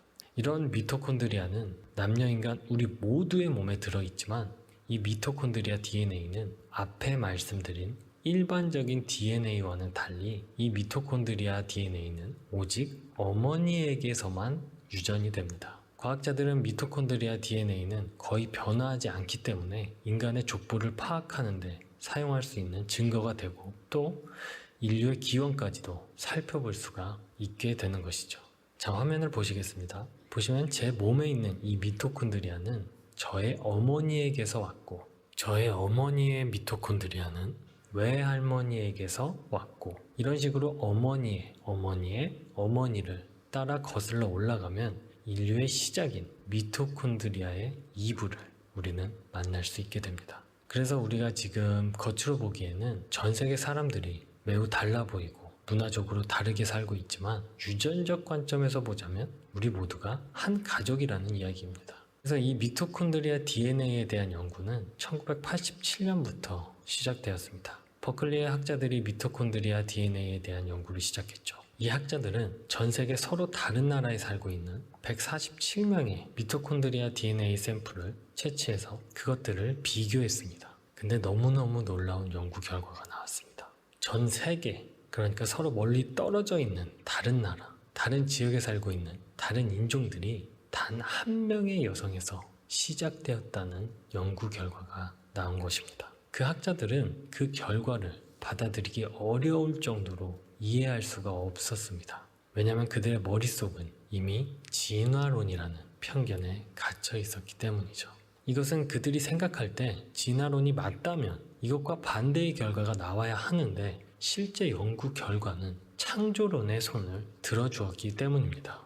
그래서 학계에서는 그 전 세계 모든 인류 최초의 어머니를 미토콘드리아 이부라고 부르게 되었습니다. 한 여자를 통해서 한 남자를 통해서 역사가 시작이 됐다는 성경 말씀대로 현대 과학은 그걸 얘기하고 있죠. 그래서 에덴 동산에서 이제 쫓겨난 아담과 하와가 자녀들을 낳고 해서 이제 창세기 6장에 가면은 한 1600년이라는 시간이 흐른 시점에 많은 사람들이 지구에 퍼져서 살게 됩니다. 자, 창세기 6장을 한번 찾아보시죠. 창세기 6장 자, 1절 사람이 땅 위에 번성하기 시작할 때에 번성이 시작이 됐어요. 1600년 시간 동안은 흐르는 동안에 근데 이때 당시에 이제 이 세상에 살고 있는 사람들의 모습이 어떠냐? 하나님 앞에 자 5절 여호와께서 사람의 죄악이 세상에 관영함과 그 마음의 생각에 모든 계획이 항상 악할 뿐임을 보시고 땅 위에 사람 지었음을 한탄하사 마음에 근심하시고 가라사대 나의 창조한 사람을 내가 지면에서 쓸어버리되 사람으로부터 육족과 기는 것과 공중의 새까지 그리하리니 이는 내가 그것을 지었음을 한탄함이니라. 자, 이때 당시에 하나님께서 이 세상에 살고 있는 사람들을 보니까 죄가 세상에 관영했다는 것은 꽉 찼다는 겁니다. 그리고 그 사람들 마음과 생각 속에 계획이 항상 악했다. 악한 것은 누군가를 해치려고 하는 마음과 생각 속에 있는 거죠.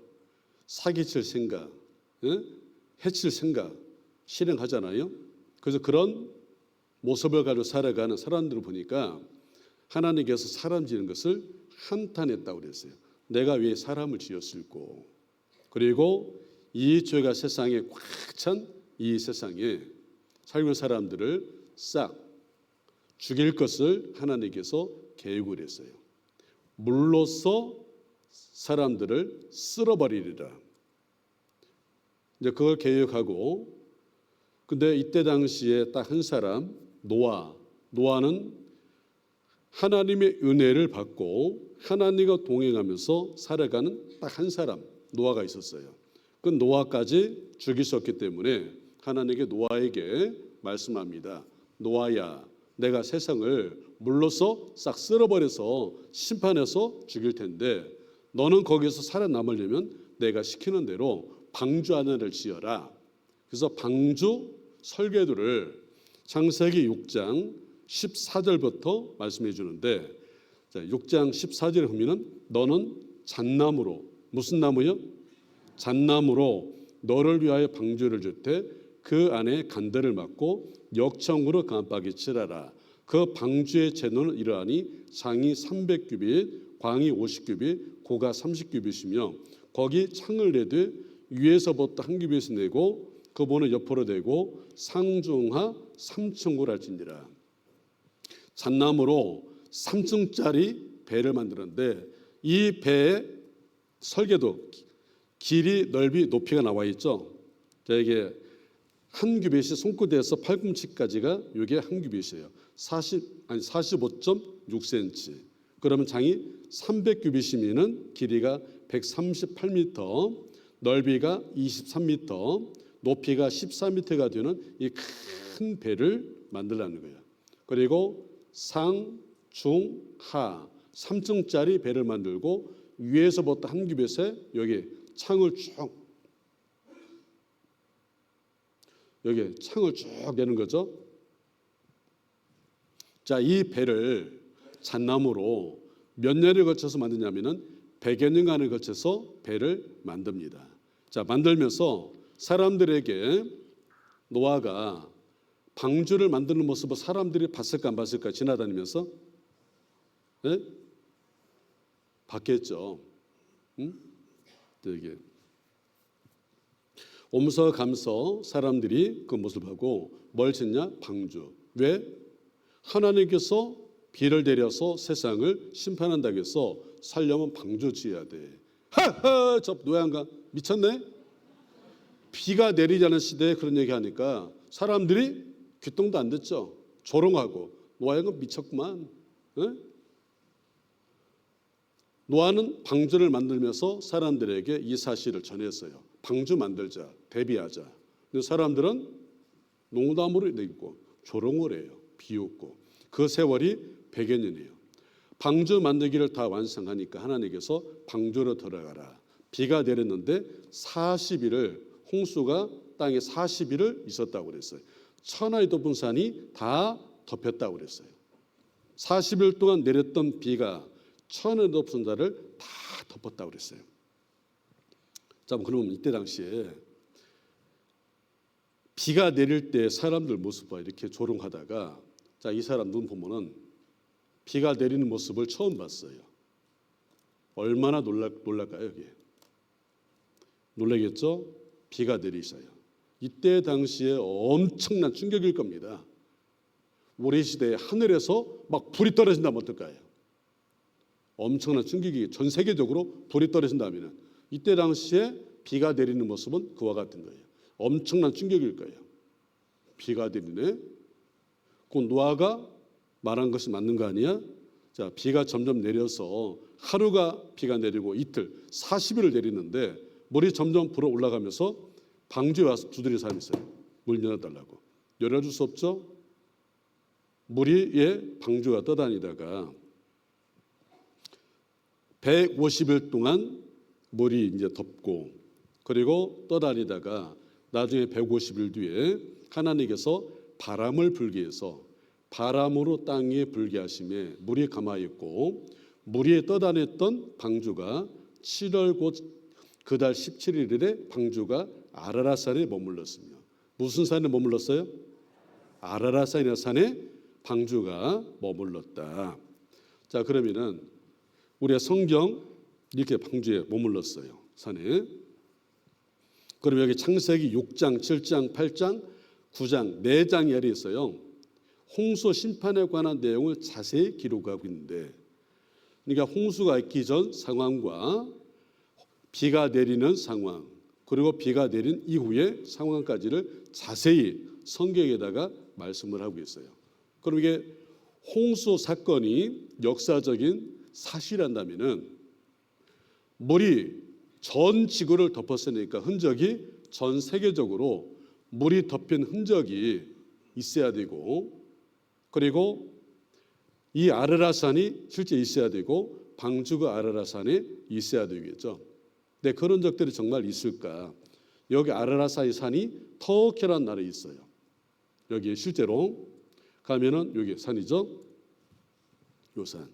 여기에 노아의 방주 묻힌 곳 터키 아라라산 해발 5,165m 실제 있고 74년 스포츠 신문에 보니까 노아의 방주 아라산정 얼음 속에 있다. 인공위 송과 성서의 신비 노아의 방주는 아라산정 얼음 속에 있다. 노아의 방주는 사실이었다. 방주는 실제로 있었다. 노아의 방주 터키 아라산 찾았다. 구약 성서에 나온 것과 모양 크기가 같다. 설계도가 다 있잖아요. 그런 배가 해발 4,200m가 되는 백두산보다도 2배가 높은 산 위에가 배가 실제 있다는 거죠. 그리고 터키 정부에서 아라파트산 유물 공식 인정. 한 나라에서 이걸 공식적으로 인정을 했어요. 성경에 나와 있는 아라라산에 방주가 실제로 있다. 1990년에 발표를 했어요. 노아 방주를 발견했다. 이게 노아 방주죠. 이걸 한번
혼탁류의 독특한 점은 그것이 매우 빨리 진행된다는 것입니다. 침전물은 수십만 평방킬로에 달하는 지역까지도 뒤덮였으며 지면을 가로질러 시간당 80에서 100km로 이동합니다. 그래서 엄청나게 많은 양의 퇴적물들이 어떤 지역에 매우 급격하게 쌓입니다. 줄다름치며 하류를 향해 파내려가기 시작한다.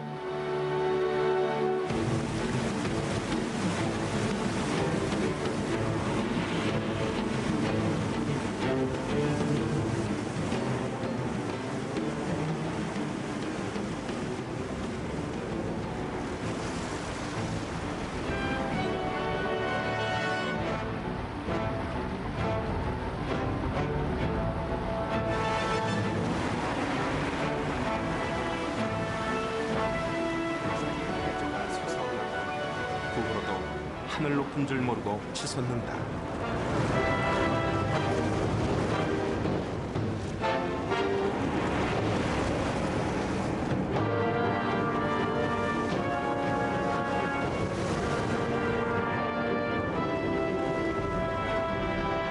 이 화석이 그 증거이기 때문이다.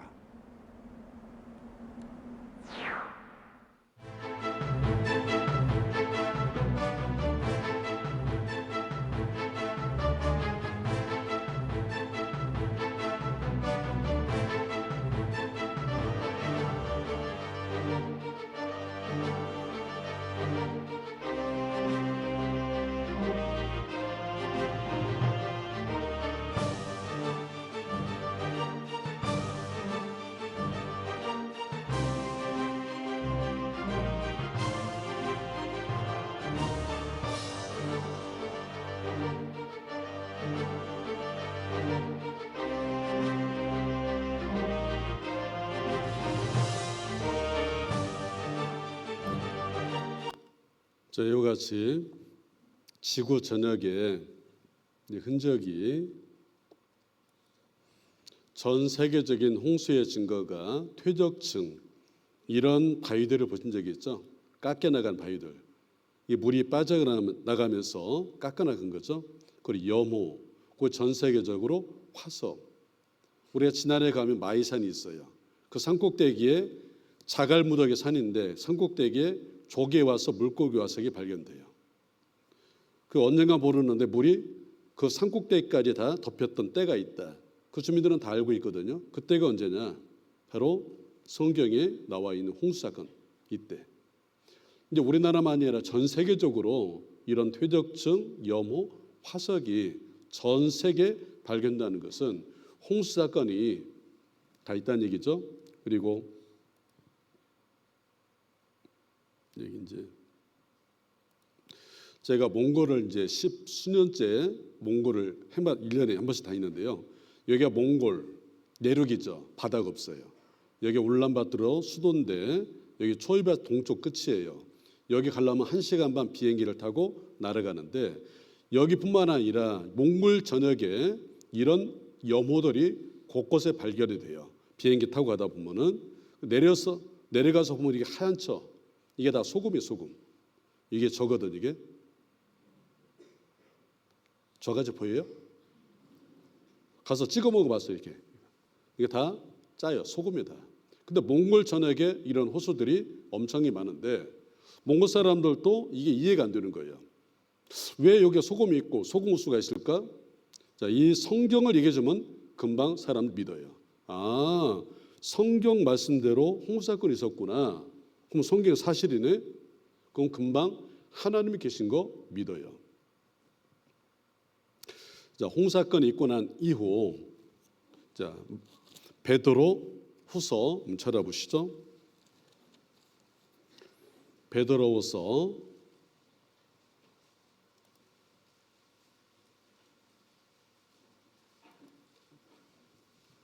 3장 6절 7절을 같이 읽어보죠. 이로 말미암아 그때의 세상은 물에 넘침으로 멸망하였으되 이제 하늘과 땅은 그 동일한 말씀으로 불사르기 위하여 간수하신 바 되어 경건치 아니한 사람들의 심판과 멸망의 날까지 보존하여 두신 것이니라. 자, 이로 말미암아 그때의 세상은 노아 당시 세상은 물에 듬춤으로 멸망하였다. 창세기 6장부터 9장까지 자세히 기록하고 있잖아요. 이게 역사적인 사실인 것처럼 마지막 때 그 동일한 말씀으로 이 세상은 불사를 거라 예고되어 있습니다. 물심판이 예고돼서 이루어진 것처럼 마지막 때 다시 죄가 세상에 꽉 찼을 때 하나님께서 불러서 세상을 다시 한번 심판할 거다. 이건 앞으로 있을 내용이에요. 물로 심판한 일이 사실이면은 앞으로 불로 이 세상을 심판할 것도 이루어질까 안 이루어질까요? 그 하나님의 동일한 말씀으로 불사르기 위하여 이 심판도 예고되어 있고 반드시 일어날 겁니다. 자, 여기에 노아는 그때 물로 심판을라고 했던 세상에 살았지만 방주를 준비해서 살아남았잖아요. 구원을 받았잖아요. 우리가 불심판이 예고되어 있지만 우리도 준비를 하고 있어요. 노아처럼. 우리가 멸망해서는 안 되죠. 이 심판을 받으면 안 되는 겁니다. 자, 노아 이제 홍수사건이 있고 배 안에서 나온 노아 가족들이 노아의 아들 셈, 함, 야벳이 있어요. 한번 따라해 보시죠. 셈, 함, 야벳. 자, 이 이름이 우리가 고등학교 과정에 세계사 내용을 배워보면은 여기에 메소포타미아 문명을 얘기하면서 거기에 이 노아의 세 아들 이름이 등장하기 시작합니다. 자, 창세기 11장을 한번 가보겠습니다. 창세기 11장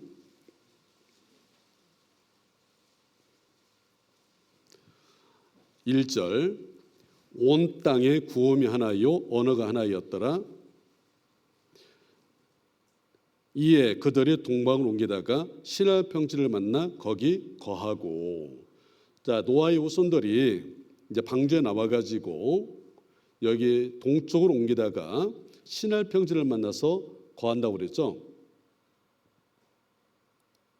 여기 시날 평지를 만나서 이제 거기 정착해서 살면서 여기에 많은 도시를 많은 도시를 만들고 그리고 거기에 탑을 하나 쌓으면서 하나님은 전 지구에 흩어져 살아라 그랬는데 노아와 후손들이 홍수 시판을 지난 이후에 시날 평지역에 살기가 좋다고 해가지고 흩어지지 않고 모여 살면서 여러 도시를 건축을 했어요.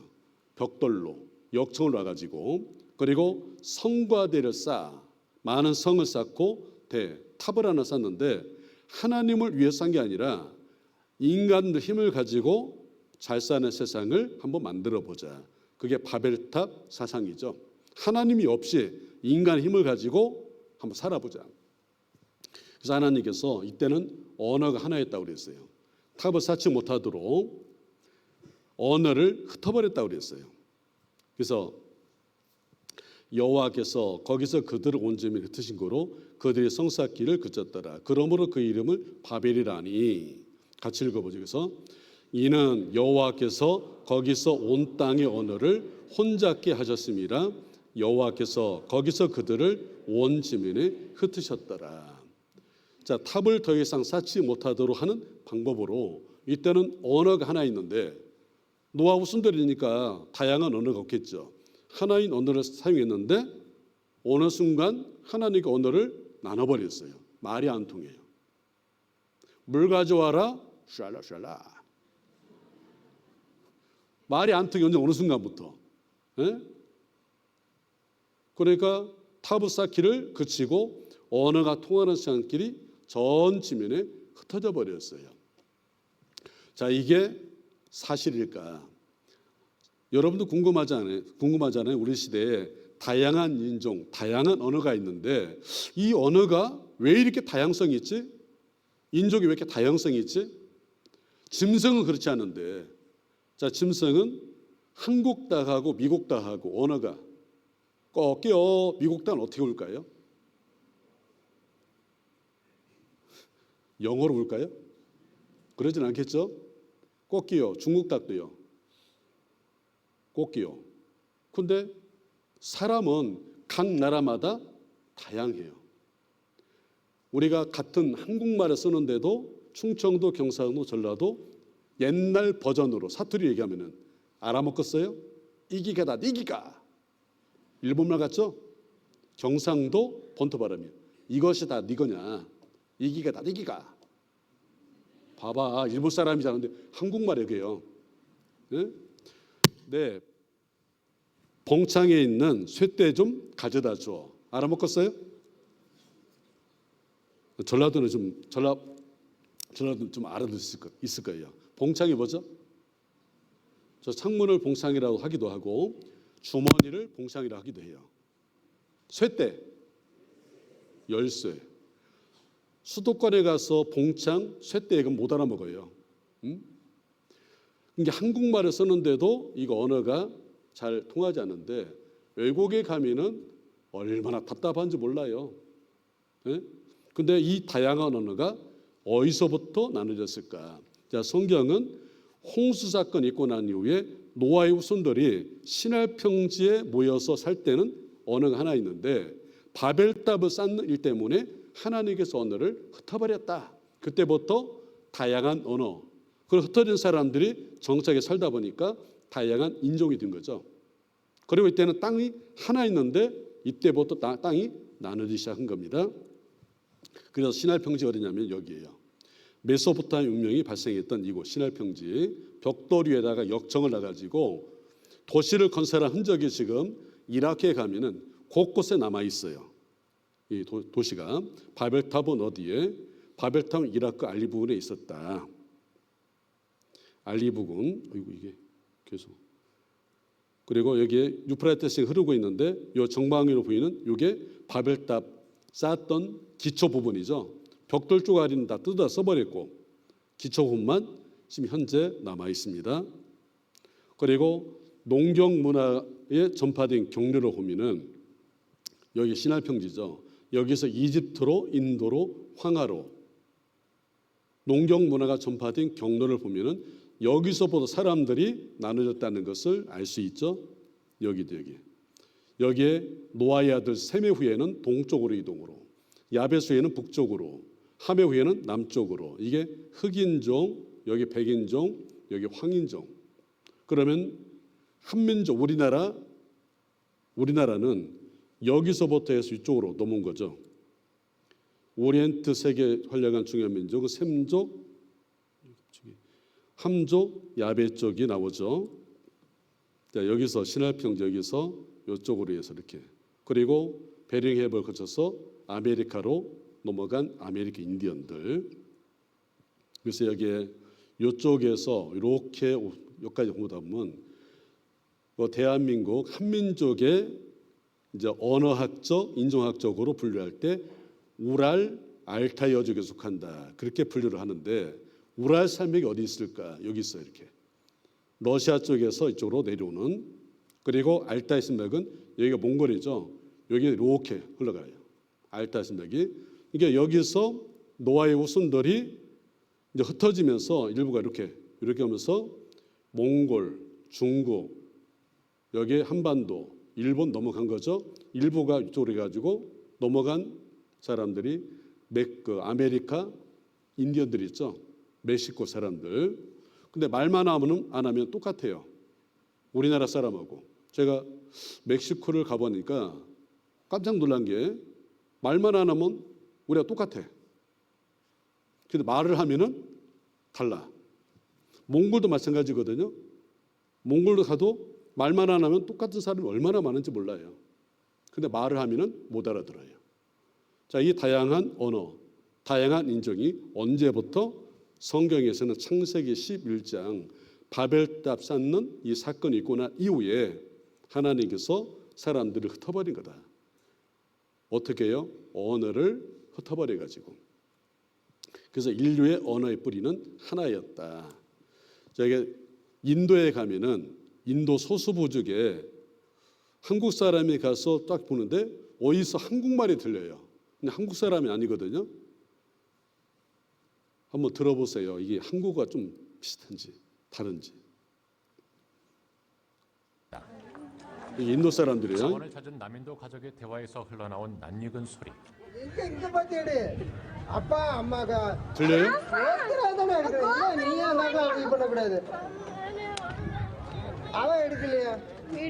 What do you call father? 아빠. And what do you call mother? 엄마. 아빠, 엄마, 나. Who are you? 아빠, 엄마, 나.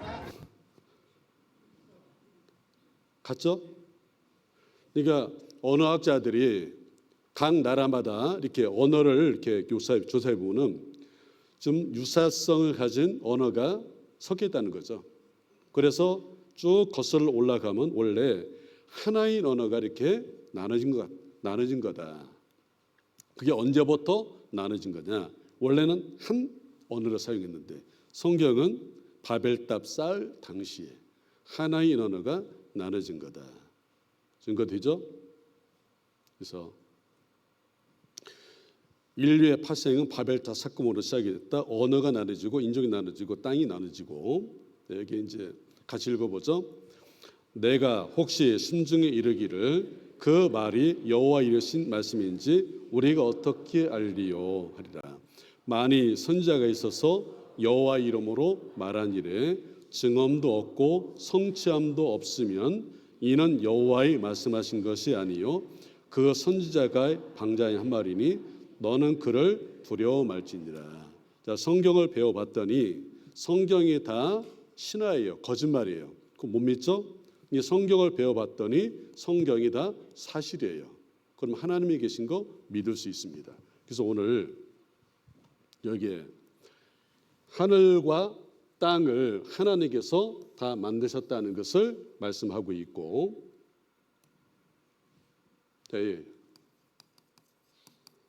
역사가 신화가 있고 여기에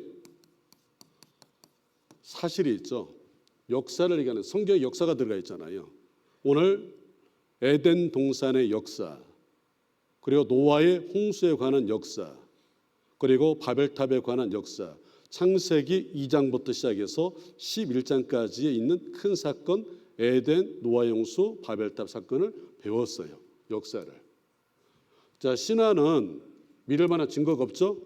재미있는 얘기로 끝나는 거예요. 근데 성경의 역사는 신화가 아니죠. 사실이기 때문에 믿을 만한 증거가 있습니까? 없습니까? 고고학적인 수많은 증거가 있는 거예요. 그 증거를 통해서 성경 말씀이 하나님 말씀인지 아닌지를 우리가 알 수 있어요, 없어요? 우리가 어떻게 믿으리요? 증거물 보고 성청을 봐라. 오늘 역사적인 사건을 우리가 좀 배웠고요. 내일은 이 성경에 기록되어 있는 이스라엘 역사에 관한 부분을 배울 텐데, 이스라엘 역사는 보이지 않는 하나님을 증거하는 민족, 그 역사가 하나님을 증거하게 되었어요. 내일 배워보면 더 재밌을 겁니다. 같이 기도드리겠습니다. 하나님 감사합니다. 오늘도 성경을 배울 수 있도록 해주셨습니다. 성경을 배우는 가운데 창조의 증거, 역사적인 증거를 통해서 성경이 하나님 말씀인 것을 배웠습니다. 우리 마음이 점점 하나님께 열려서 끝까지 듣는 가운데 하나님께서 주시기를 원하시는 구원함을 또 영생을 모두 얻을 수 있도록 도와주시기 원합니다. 내일도 좋은 마음을 가지고 말씀 앞에 나올 수 있도록 인도해 주시기를 원하면서 예수님의 이름으로 기도드렸습니다. 아멘. 자.